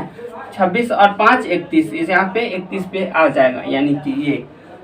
तो चलिए यहाँ से कुछ पैटर्न आपको दिख रहा होगा। ये देखिए, पहले 1 था और 5 बन गया, ई जो था एक नंबर यहाँ 1 से 5 बन गया, पहला सेकेंड में देखिए। उसके बाद यहाँ देखिए यानी 4 प्लस हो गया, और यहाँ पे देखिए ये 9 हो गया, यानी पहले पहले वाला अंक देखिए, सब में पहले पहले अंक देखिए, यानी 1 नंबर था और 5 नंबर हो गया, फिर 9 नंबर हो गया, मैंने फिर 4 बढ़ गया, फिर यहाँ पे 4 बढ़ाएंगे उसी प्रकार पहला नंबर में तो प्लस 4 बढ़ाएंगे तो 9 4 क्या हो जाता है, 9 नंबर पे आता है, 9 4 13, जो कि 13 हो जाएगा। तो 13 पर क्या होता है, एम होता है, 13 पर क्या होता है तो एम हो जाएगा, कुछ इस प्रकार से। और चलिए दूसरा पैटर्न में देखिए, तो ये 11 है और 15 हो गया, यानी प्लस 4 हो गया, और 15 है 4 हो गया, कितना हो गया 19 हो गया, मतलब प्लस 4 हो गया। तो उसी प्रकार 19 प्लस 4 कर देंगे 23 हो जाएगा, 23 में क्या हो जाएगा डब्लू हो जाएगा। तो आपका आंसर यहाँ पे MW होगा, जो कि ऑप्शन नंबर सी में है। तो ये आपका आंसर हो जाएगा। चलिए आगे पैटर्न लगाइए, तो सेम यही पैटर्न लगेगा। चलिए अब हम लोग देखते हैं नेक्स्ट क्वेश्चन। तो चलिए आपका नेक्स्ट क्वेश्चन क्या कर रहा है कि निम्नलिखित प्रश्नों में से दिए गए विकल्प में से संबंधित शब्द को चयन कीजिए। यानी कि आपको दिया हुआ है, यहाँ पे कार लिखा हुआ है, यहाँ पे सड़क लिखा हुआ है, क्या लिखा हुआ है, सड़क लिखा हुआ है। सेम इसी प्रकार आपको बताना है कि पनडुब्बी लिखा हुआ है, पनडुब्बी लिखा हुआ है इस प्रकार से। तो यहाँ पे क्या होगा, ये आपसे पूछा जा रहा है। तो देखिए सड़क, कार और सड़क में क्या रिलेशन है, तो आप जानते हैं कि कार कहाँ चलता है भाई, सड़क पे चलता है, हवा में तो चलता ही नहीं है कार। तो आप कह सकते हैं कि कार जिस प्रकार संबंधित है सड़क से, यानी कार चलता है, यानी गाड़ी चलता है किस पे, सड़क पे, उसी प्रकार पनडुब्बी कहाँ चलेगा भाई, पानी में चलता है पनडुब्बी। ठीक है, यानी पानी होना चाहिए इसका आंसर, यानी ऑप्शन नंबर ए होगा। हवा तो होगा ही नहीं, पटरी पे तो क्या चलता है, आप जानते हैं खूब हमसे ज़्यादा बेहतर से कि रेल चलता है, और सड़क पे क्या चलता है तो गाड़ी भी चलता है और आदमी भी चलता है। तो ये कुछ इस प्रकार से हो जाएगा आपका आंसर, पानी होना चाहिए इसका। चलिए अब हम लोग, होगा ही, होना नहीं चाहिए, होगा ही। चलिए अब हम लोग देखते हैं नेक्स्ट क्वेश्चन। आपका इसका आंसर हो गया। अब नेक्स्ट क्वेश्चन क्या है, निम्नलिखित में से पाँच में से 4 एक निश्चित तरीके से समान है और इसीलिए एक समूह बनाते हैं, इनमें से कौन सा एक समूह से संबंधित नहीं है। तो देखिए यहाँ पे क्या क्या दिया हुआ है, पहले गिटार दिया हुआ है, गिटार, ठीक है, गिटार दिया हुआ है, उसके बाद सितार दिया हुआ है, सितार दिया हुआ है, गिटार दिया हुआ है, फिर क्या दिया हुआ है, मेज दिया हुआ है, उसके बाद यहाँ पे क्या दिया हुआ है, वायलिन दिया हुआ है, वायलिन, कुछ इस प्रकार से दिया हुआ है। बाकी बोला है 5, बाकी इसमें दिया है 4 ही। तो चलिए कोई बात नहीं, हमें तो आंसर से मतलब है। तो बोला गया है 5, तो ये 5 देना चाहिए था, पर 4 दिया है। चलिए तो इसका मतलब 3 जो होगा आपस में समान होगा, 1 भिन्न होगा, वही आपको छांटना है। 5 रहता तो 4 समान रहता और 1 अलग रहता। तो यहाँ पे 4 दिया है, तो इसका मतलब 3 समान होगा, 1 भिन्न होगा। तो चलिए देखते हैं क्या समानता है सब में। तो देखिए गिटार है बजाने वाला, सितार है बजाने वाला, और वायलिन है बजाने वाला, और बाकी मेज जो है बैठने वाला भी है, और बहुत सारा काम कर सकते हैं इस पे। तो ये बजाने का चीज़ नहीं है, ये जो है बजाने वाला, ये बैठने उठने वाला हो गया। तो ये सबसे अलग हो गया। यही तो आपको अलग ढूंढना था कि अलग कौन सा है। तो ये आपका ऑप्शन में कौन में दिख रहा है मेज, तो ऑप्शन नंबर डी में। तो आपका आंसर क्या हो जाएगा, ऑप्शन नंबर डी हो जाएगा आंसर। ठीक है, चलिए अब हम लोग देखते हैं नेक्स्ट क्वेश्चन। नेक्स्ट क्वेश्चन क्या है उस पर जाते हैं। रीजनिंग आ गया तो जल्दी जल्दी सॉल्व हो जाएगा आपका। हाँ, अब जो यहाँ दे दिया है, एक इस प्रकार से कुछ दे दिया है, 120 दिया हुआ है, और फिर प्लस है, और भाग यहाँ पे 12 - 3 और भागा दिया हुआ है यहाँ पे 4। ठीक है, और उसके बाद जो दिया हुआ है गुने 2 है, और -2 + 1 है। इस प्रकार से कुछ दिया हुआ है, इसके बराबर आपको पूछ रहा है। और इसको डायरेक्ट नहीं, यहाँ पे लिखा हुआ है आपको कि गुना का अर्थ जो है, गुना का अर्थ जो है, यानी गुना के जगह पे आपको योग समझना है। योग का मतलब होता है जोड़। योग कह रहा है, इस योग का अर्थ क्या होता है, जोड़। योग का अर्थ क्या होता है, जोड़। यानी कि गुना का अर्थ जोड़ है, और भाग का अर्थ घटाव है, यानी जहाँ भाग लिखा हुआ है उसको घटाव समझिएगा। ठीक है, जहाँ पे गुना लिखा है उसको जोड़ समझिए, और जहाँ पे भाग लिखा है उसको आप घटाव समझिएगा, ये ठीक है, घटाव। और जहाँ पे जोड़ है उसका अर्थ गुना है, यानी जहाँ पे जोड़ है उसका अर्थ जो दिया हुआ है कि क्या है, इसका अर्थ गुना है, यानी कि गुना समझिएगा जहाँ जोड़ लिखल है। और जहाँ पे गुना है, यहाँ पे गुना है ना, तो गुना पे जहाँ पे गुना है वहाँ पे तो हो ही गया जोड़। अब यहाँ पे जहाँ पे घटाव है वहाँ पे क्या समझिएगा, भाग समझिएगा, ठीक है। इस प्रकार से कुछ दिया हुआ है, तो चलिए अब बनाते हैं। सबसे पहले यहाँ पे जोड़ दिख रहा है, तो जोड़ को जोड़ नहीं समझना है, जोड़ को क्या समझना है, गुना।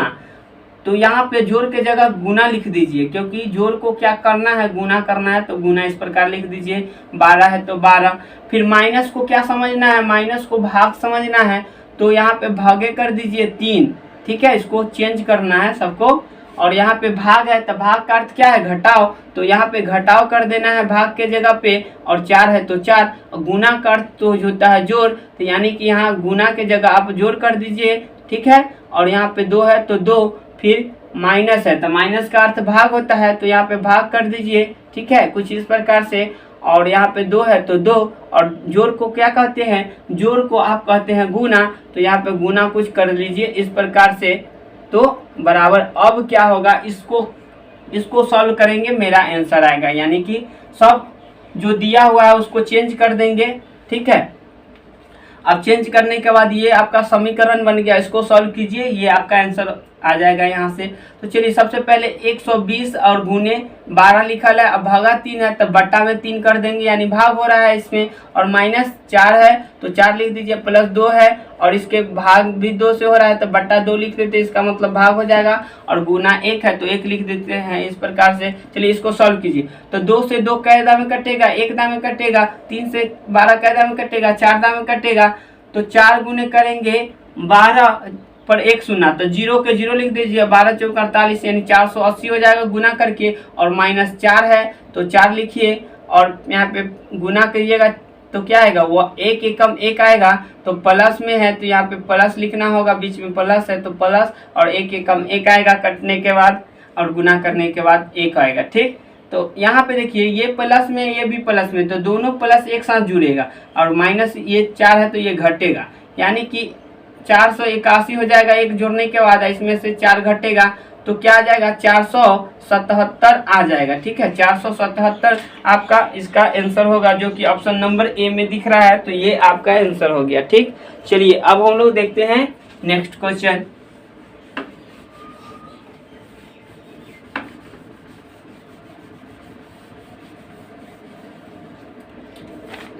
चलिए नेक्स्ट क्वेश्चन है, कहता है कि श्रृंखला को पूरा कीजिए, जैसा कि आपको दिया हुआ है 80 है, और यहाँ पे 10 है, क्या है 10 है, फिर यहाँ पे 70 है, और यहाँ पे क्या है 15 है, और यहाँ पे 60 है। तो आपसे यहाँ का पूछा गया कि यहाँ पे क्या होगा, इससे आगे अब क्या होगा, ठीक। तो यहाँ से एक पैटर्न हमको दिख रहा है, क्या, यह 80 है, ये 70 है, तो कितना घट गया भाई, 10 माइनस हो गया, और ये 70 था और ये 60 हो गया, कितना घट गया, 10 हो गया। यानी एक एक गैप करने के बाद, यानी यहाँ भी एक गैप कर देंगे, तो यहाँ वाला जो अगर लाना रहता तो 50 होता, क्योंकि 10 माइनस करेंगे इसमें से तो ये वाला आ जाता 50 यहाँ पर वाला। बाकी यहाँ वाला हमसे नहीं पूछा गया, इससे पहले वाला पूछा गया। तो चलिए इस पैटर्न से चलिए, यहाँ पे देखिए कितना प्लस हुआ, 5 प्लस हुआ, और यहाँ पे देखिए क्या प्लस होगा, 5 प्लस करेंगे, क्योंकि यहाँ 5 प्लस हुआ, तो यहाँ भी आगे 5 प्लस करेंगे तो 20 आएगा, क्योंकि 15 और प्लस 5 क्या हो जाएगा 20। तो व्हाट के जगह पे क्या होना चाहिए 20, जो कि ऑप्शन नंबर सी में दिख रहा है। तो आपका आंसर हो जाएगा ऑप्शन नंबर सी, जो कि 20 आंसर होगा इसका। चलिए अब हम लोग देखते हैं नेक्स्ट क्वेश्चन। यह रीजनिंग था और इससे पहले भी रीजनिंग था। चलिए अब यह नेक्स्ट क्वेश्चन आपका कह रहा है, निम्नलिखित शब्दों को तार्किक और अर्थपूर्ण क्रम में व्यवस्थित कीजिए। तो देखिए पहला जो दिया हुआ है विश्व दिया हुआ है, विश्व कुछ इस प्रकार दिया हुआ है। दूसरा जो दिया हुआ है भारत दिया हुआ है, क्या दिया हुआ है, भारत दिया हुआ है। तीसरा जो दिया हुआ है आपका पृथ्वी दिया हुआ है, पृथ्वी दिया हुआ है। चौथा जो दिया हुआ है आपका आगरा दिया हुआ है, और पांचवा जो दिया हुआ है ताजमहल दिया हुआ है, ताजमहल, ठीक।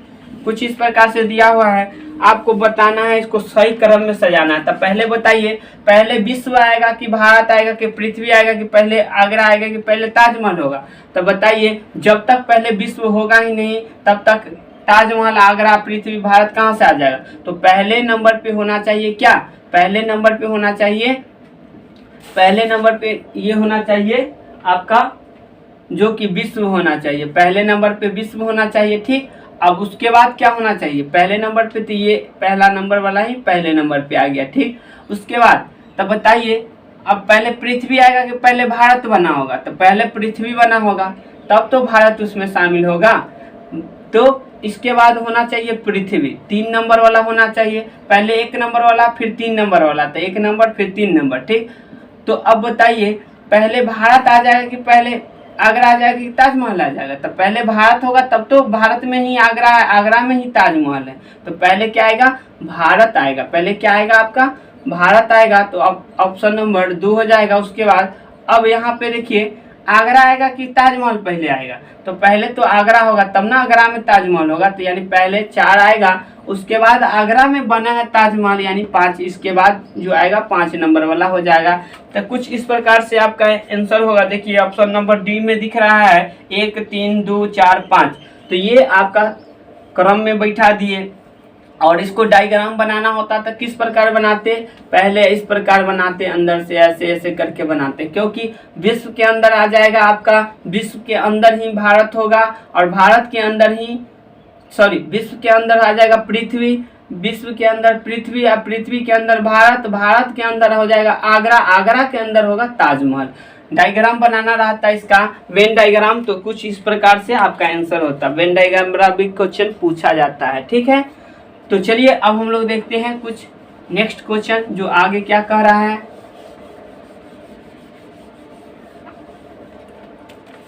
चलिए अब ब्लड रिलेशन से क्वेश्चन है, कहता है राहुल और दीपक भाई है, यानी राहुल जो है क्या है? राहुल और दीपक यानी दोनों भाई है, यानी ये भी प्लस और दीपक भी जो है ये भी क्या होगा? प्लस। यानी जो भी लड़का होगा ना उसको प्लस में दर्शाइएगा, जो भी लड़का होगा उसको प्लस में दर्शाइएगा, और दोनों भाई है तो इसका मतलब दोनों को एक अथी में रखिएगा। क्या चीज में? एक, आपको एक पीढ़ी में रखना है, ठीक। यानी एक लेवल में रखेंगे, भाई बहन रहेगा, यानी कहिएगा कि आपके मतलब लेवल का बच्चा होगा, यानी जैसे आपके भाई हो गया चचेरा भाई, ममेरा भाई, ये मौसेरा भाई, जो भी आएगा भाई बहन ये सब एक लाइन में लिखिएगा, ठीक। और पिता आएगा तो उसके ऊपर लिखिएगा, और दादा आएगा या नाना आएगा तो उसके ऊपर और लिखिएगा, क्योंकि पीढ़ी पहले का है तो जितना ऊपर का पीढ़ी होगा उसको ऊपर लिखेंगे। चलिए तो अब आगे कहता है प्रमोद दीपक का पिता है, तो दीपक का पिता कौन है? प्रमोद है, यानी कि यहाँ लिख देते हैं प्रमोद, प्रमोद, ठीक। प्रमोद जो है दीपक का पिता है, यानी दीपक का पिता प्रमोद है, यानी पिता कौन है? प्रमोद, यानी ये जो है पिता है, यानी प्लस ये भी होगा क्योंकि ये भी इसका जेंडर क्लियर हो गया, ये पिता है तो ये पिता लेडीज नहीं हो सकता है, जेंट्स ही हो सकता है। तो जेंट्स को किससे दर्शाना है? आपको प्लस से दर्शाना है, इस प्रकार से, ठीक। और बताइए जब इसका पिता ये है तो इसका भी पिता कौन होगा? यही होगा, तो इसका भी पिता आपको पता चल गया कौन होगा? यही होगा, प्रमोदे होगा, क्योंकि दोनों भाई है, और दोनों भाई है तो पिता कौन होगा? एक को होगा, अलग अलग थोड़ी होगा। चलिए फिर आगे देखते हैं। उसके बाद कहता है शीला प्रमोद की बहन है, तो प्रमोद की बहन शीला है, मतलब इसके साथ आएगा क्योंकि भाई बहन वाला रिश्ता है तो इसके साथ आएगा, यानी कि शीला।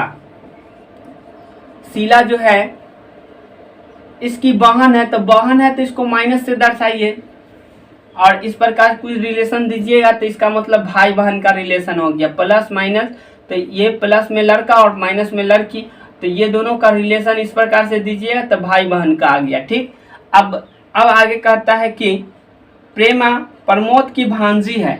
अच्छा, प्रेमा जो है प्रमोद की भांजी है, भांजी कहने का मतलब एक बेटी, इसकी बहन की बेटी है, एक का मतलब बहन की बेटी है, भांजी कहने का मतलब इसकी बहन की बेटी है, कौन? प्रेमा।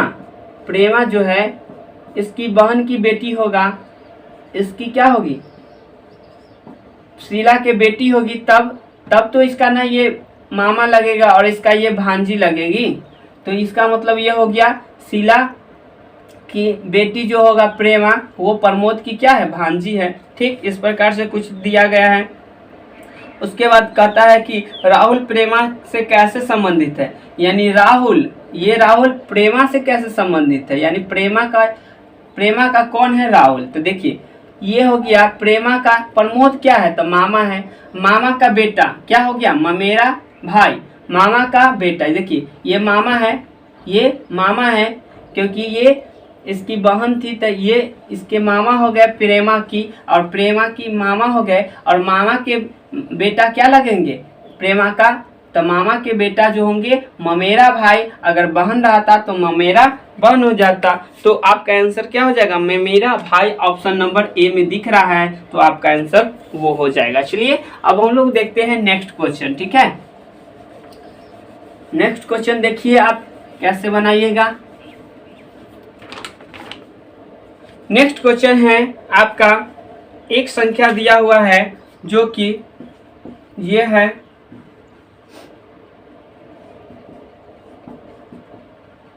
यहाँ पे 4 है।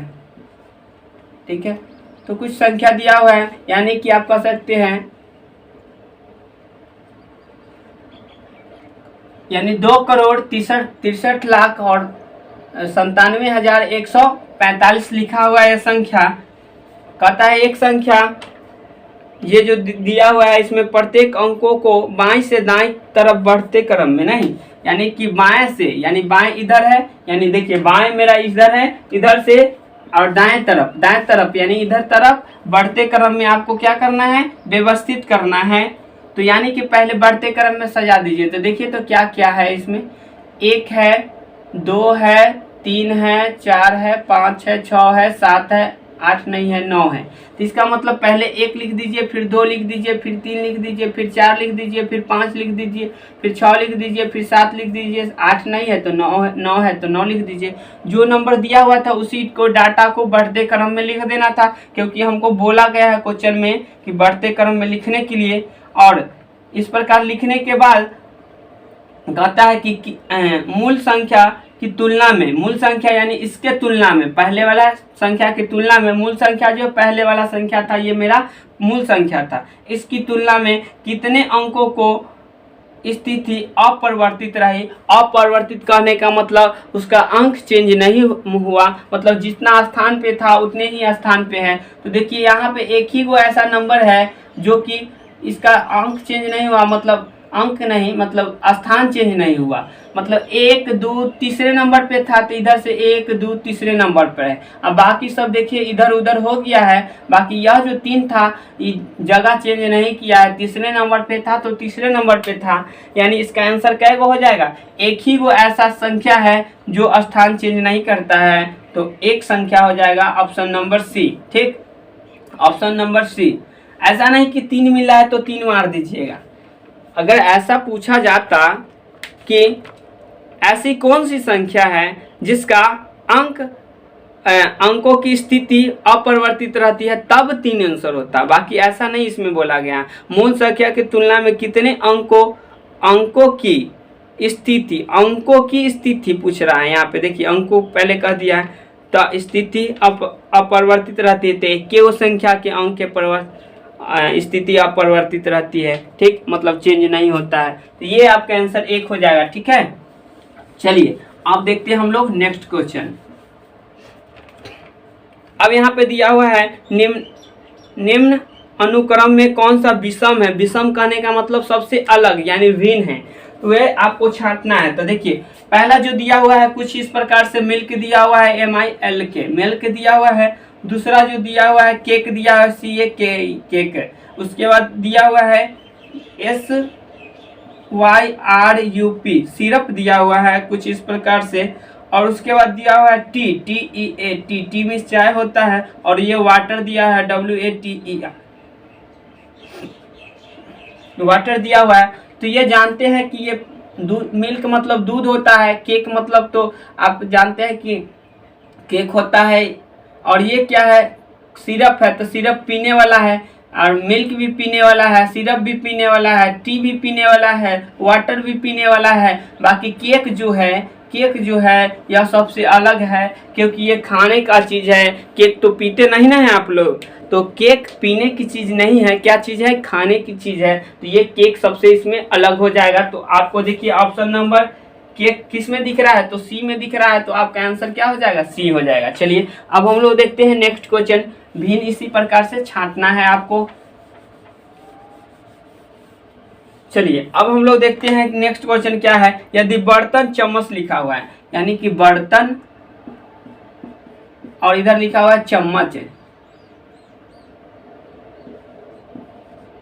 चम्मच, और यहाँ पे फिर लिखा हुआ है कैलेंडर,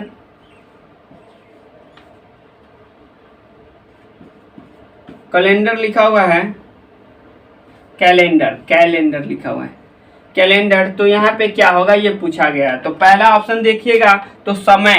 तो देखिए यहाँ पे इसमें देखिए बर्तन के अंतर्गत क्या आता है, बर्तन के अंतर्गत चम्मच मिलेगा आपको। तो कैलेंडर के अंतर्गत क्या समय मिलेगा, कैलेंडर के अंतर्गत समय मिलेगा। तो कैलेंडर में रहता है क्या लिखा हुआ कि समय 12 बज गया, 1 बज गया, 2 बज गया, ऐसा नहीं रहता है। उसमें क्या रहता है, तारीख लिखा हुआ रहता है, 1 तारीख, 2 तारीख, 3 तारीख, ये सब लिखा हुआ रहता है। तो पहला बात गलत हो गया। दूसरा देखिए कागज, तो प्रत्येक कैलेंडर में कागज होगा ये जरूरी नहीं है, क्योंकि कैलेंडर पर ही कागज पर ही कैलेंडर बन सकता है, ऐसा नहीं होगा। क्योंकि कैलेंडर पर हम इस पे भी बना सकते हैं, मोबाइल में भी बना सकते हैं, तो कागज भी आपका ऑप्शन नहीं होगा। छपाई एक अलग चीज हो गया, तो ये इसमें रिलेशन कुछ बनता ही नहीं। और तारीख हो जाएगा, क्योंकि देखिए तारीख ही कैलेंडर में दिखाता है, तो कैलेंडर के अंतर्गत क्या आएगा, तारीख हो जाएगा। तो ये हो जाएगा तारीख, ठीक है। आपका आंसर क्या हो जाएगा, तारीख। तो ये आपका आंसर हो जाएगा तारीख, यानी तारीख। तो ये आपका ऑप्शन नंबर किस में दिख रहा है, डी में दिख रहा है। आपका आंसर क्या हो जाएगा, डी हो जाएगा। चलिए अब हम लोग नेक्स्ट क्वेश्चन देखते हैं। कहता है कि रामू कक्षा में ऊपर से 9वें स्थान पे और नीचे से 38वें स्थान पे है, तो कक्षा में कितने छात्र हैं। तो ऐसा कुछ पूछा गया हमसे कि रामू जो है ऊपर से जो है रामू 9वें स्थान पे है, यानी रामू के बारे में बात कर रहा है कि ये 9वें स्थान पे है, यहाँ पे रामू है, ठीक। ऊपर से 9वें स्थान पे है, और यही रामू है जो नीचे से दिया हुआ है कि 38वें स्थान पे है, यानी एक ही व्यक्ति का यहाँ पे दे दिया है कि ये 38वें स्थान पे कहाँ से है, यह नीचे से 38वें स्थान पे है, ठीक। तो यह का मतलब इसके पीछे कितना आदमी होगा, 37 आदमी होगा। इसके ऊपर कितना आदमी होगा, देखिए ये 9वें स्थान पे है, इसका मतलब एक पीछे 8 गो व्यक्ति होगा। तो 8 गो और 37 गो क्या होता है, 45 गो, और अपने को खुद हो गया तो 46 गो, यानी टोटल व्यक्ति कितना होगा, 46 गो होगा। चाहे आप क्या कीजिएगा, ऊपर से और नीचे से दोनों जो संख्या दिया है दोनों को जोड़ लीजिए, ठीक। ऊपर से संख्या 9 है और नीचे से संख्या इसका क्या है, नीचे से संख्या आपको दिख रहा है इसका 38। तो 38 और 9 क्या होता है, 38 प्लस 9 जोड़ लीजिए, 38 और प्लस 9 जोड़ लीजिए और माइनस कर दीजिएगा 1। क्यों, क्योंकि अभी बताते हैं क्यों माइनस कीजिएगा। यानी कह सकते हैं टॉप बटन, यानी ऊपर और नीचे का जोड़ के -1 कीजिए, या राइट और लेफ्ट भी देता तो जोड़ के और 1 घटाते, ठीक।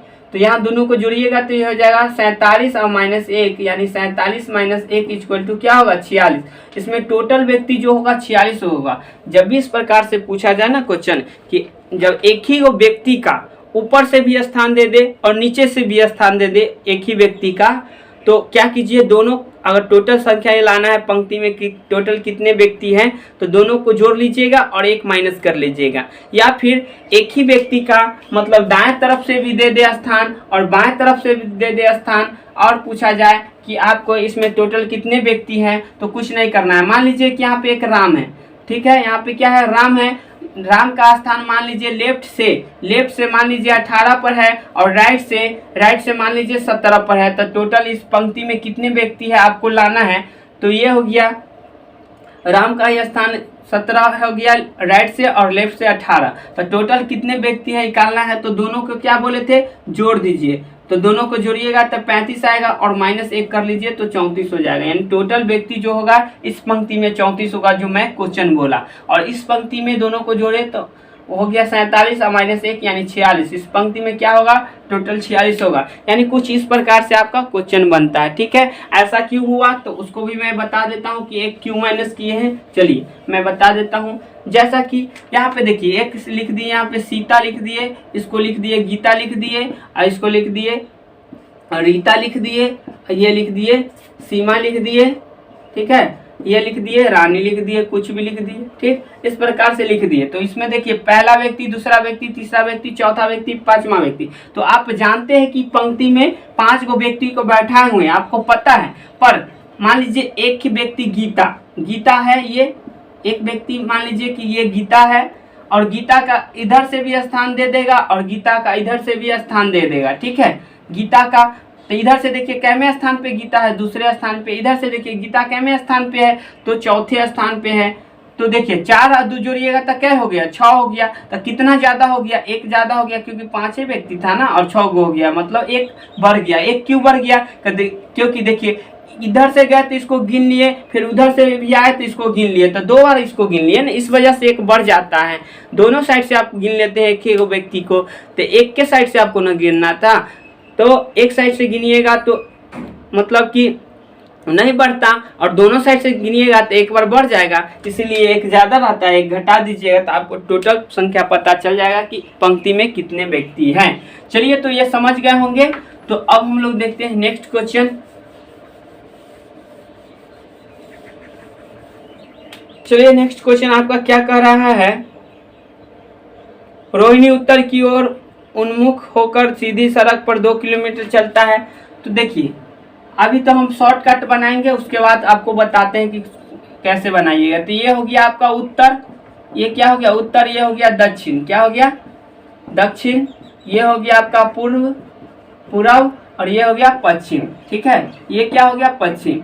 इस प्रकार से कुछ मैप में जब भी आप कोई भी डायग्राम बनाइएगा तो दाहिना साइड पूर्व और बायां साइड पश्चिम, और ऊपर वाला उत्तर और नीचे वाला दक्षिण। ऐसे भी याद रखिएगा, जो मर जाता है व्यक्ति उसका माथा किधर रहता है, उत्तर की तरफ रखा जाता है कि नहीं।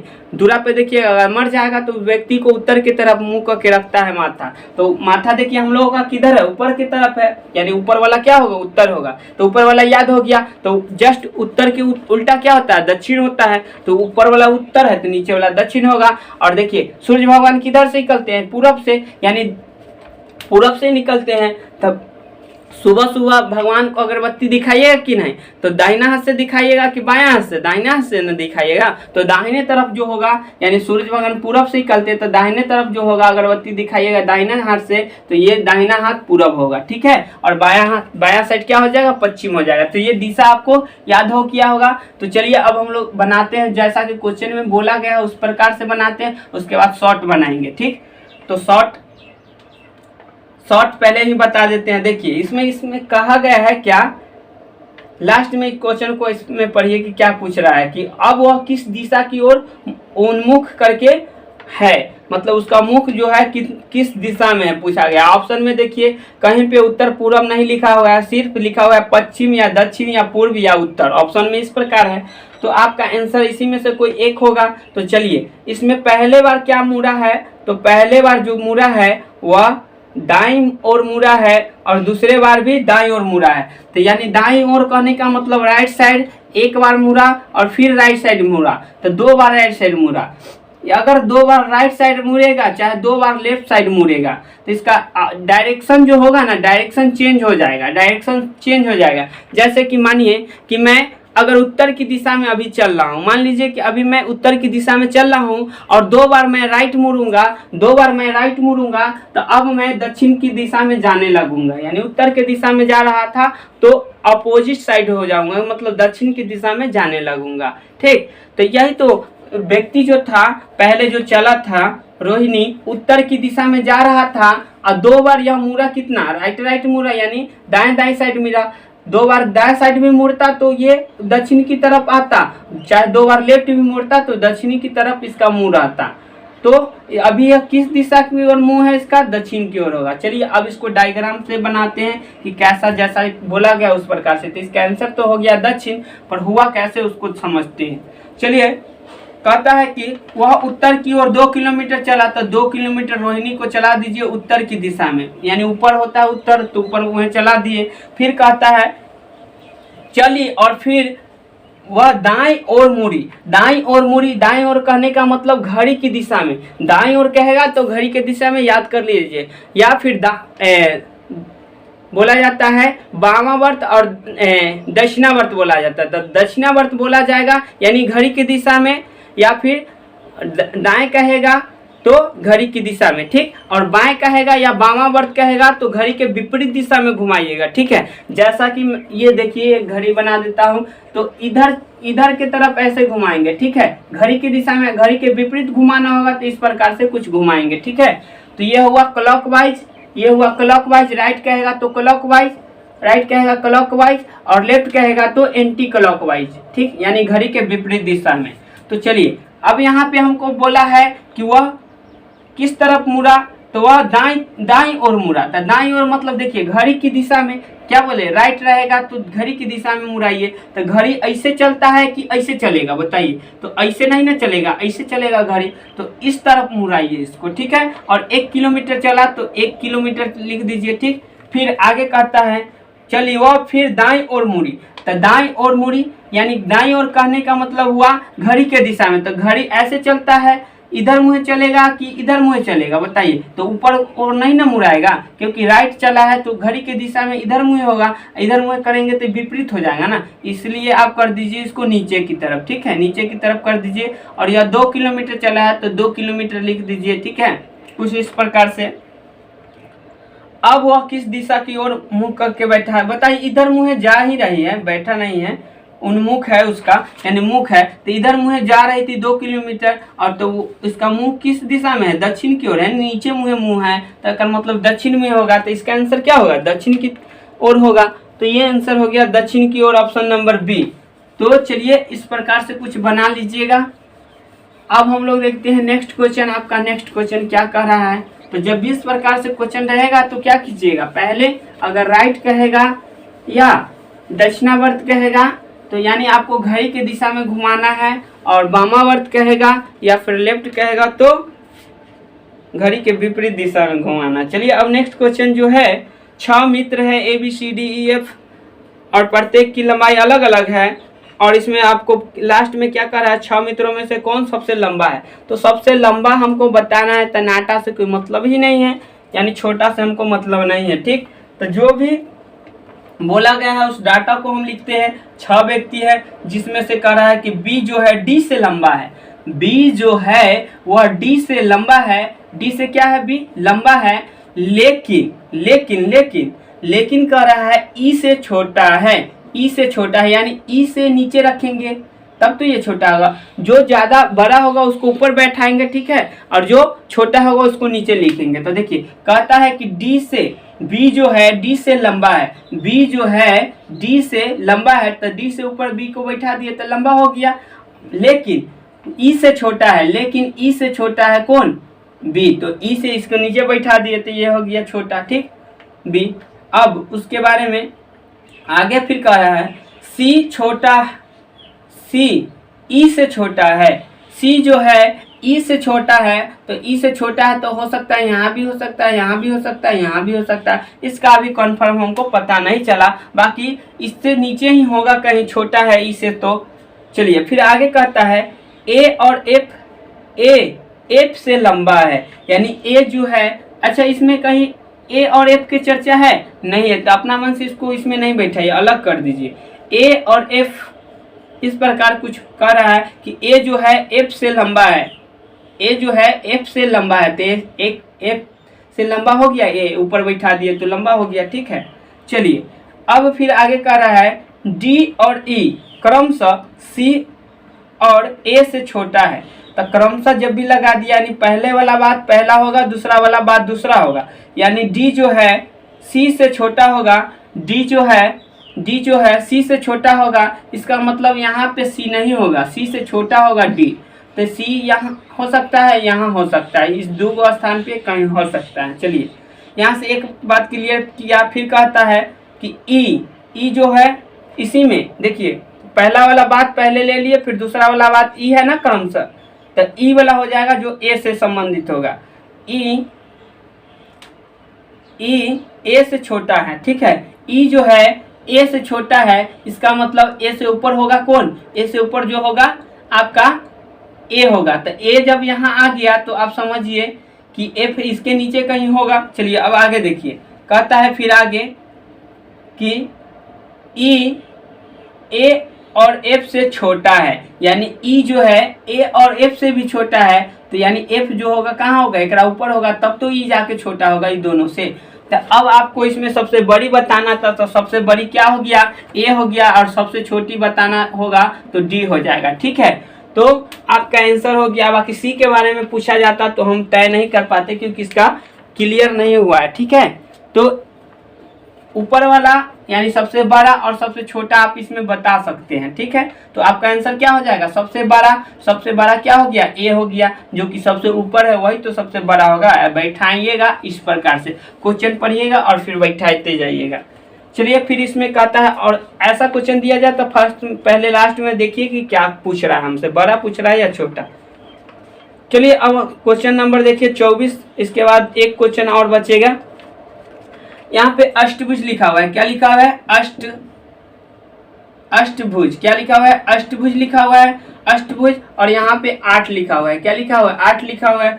फिर यहाँ पे षष्ठभुज लिखा हुआ है, षष्ठभुज लिखा हुआ है, षष्ठभुज लिखा हुआ है। तो षष्ठभुज का मतलब होता है 6, क्या होता है 6, यानी कि 6 लिख सकते हैं इसको, ठीक है। तो यही आपको बताना था कि यहाँ पे क्या होगा, यहाँ पे क्या होगा, तो क्या होगा, अष्टभुज का मतलब 8 भुजा वाला, तो षष्ठभुज का मतलब षष्ठभुज वाला मतलब 6 भुजा वाला, तो ये हो जाएगा आपका 6 आंसर हो जाएगा, ठीक है।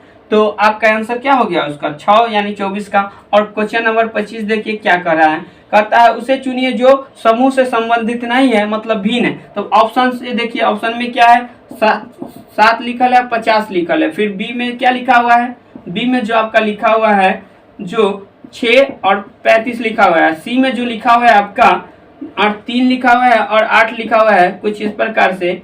और डी में लिखा हुआ है आपका जो 4 है और ये 15 है कुछ इस प्रकार से। तो एक चीज आप कंपटीशन का तैयारी कर रहे हैं तो ये देखिए, ये 7 का स्क्वायर प्लस 1 दिख रहा है, यानी कि कह सकते हैं 7 गुने 7 और प्लस 1 दिख रहा है, नहीं 7 7 49 और प्लस 1 50। इसको देखिए तो 6 गुने 6, 6 1 36 और माइनस 1 करेंगे तो 35 बन जाएगा। इसको देखिए 3 गुने 3 करेंगे तो 3 तिहाई 9 और माइनस 1 करेंगे तो 8 हो जाएगा। इसको देखिए 4 गुने 4 करेंगे तो 16 और माइनस 1 करेंगे तो 15 हो जाएगा। इसका मतलब सब में इसका स्क्वायर होता है और 1 घट जाता है। 3 का स्क्वायर हुआ 1 घट गया, 6 का स्क्वायर हुआ 1 घट गया, बाकी यहाँ पे 7 का स्क्वायर हुआ 1 जुड़ गया, यानी ये ही सबसे अलग है। तो आपका आंसर क्या हो जाएगा, यही आंसर हो जाएगा आपका, यानी ऑप्शन नंबर ए हो जाएगा, ठीक है। ऑप्शन नंबर ए हो जाएगा, क्योंकि बाकी सब में स्क्वायर होके माइनस हो रहा है, बाकी इसमें स्क्वायर होके प्लस हो रहा है।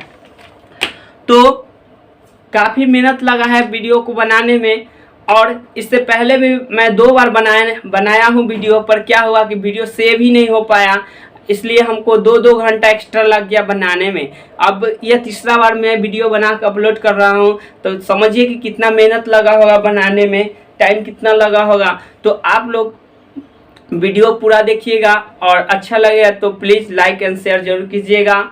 और क्लास में भी आप हमको बोलिए कैसा लगा, और कमेंट भी कर सकते हैं आप लोग, ठीक है। अगर आप लोग का सहयोग रहा तो मैं अगले टेस्ट का भी क्वेश्चन सॉल्व कराऊंगा इसी तरह। तो इस वीडियो में इतना ही। थैंक यू, जय हिंद, जय भारत दोस्तों।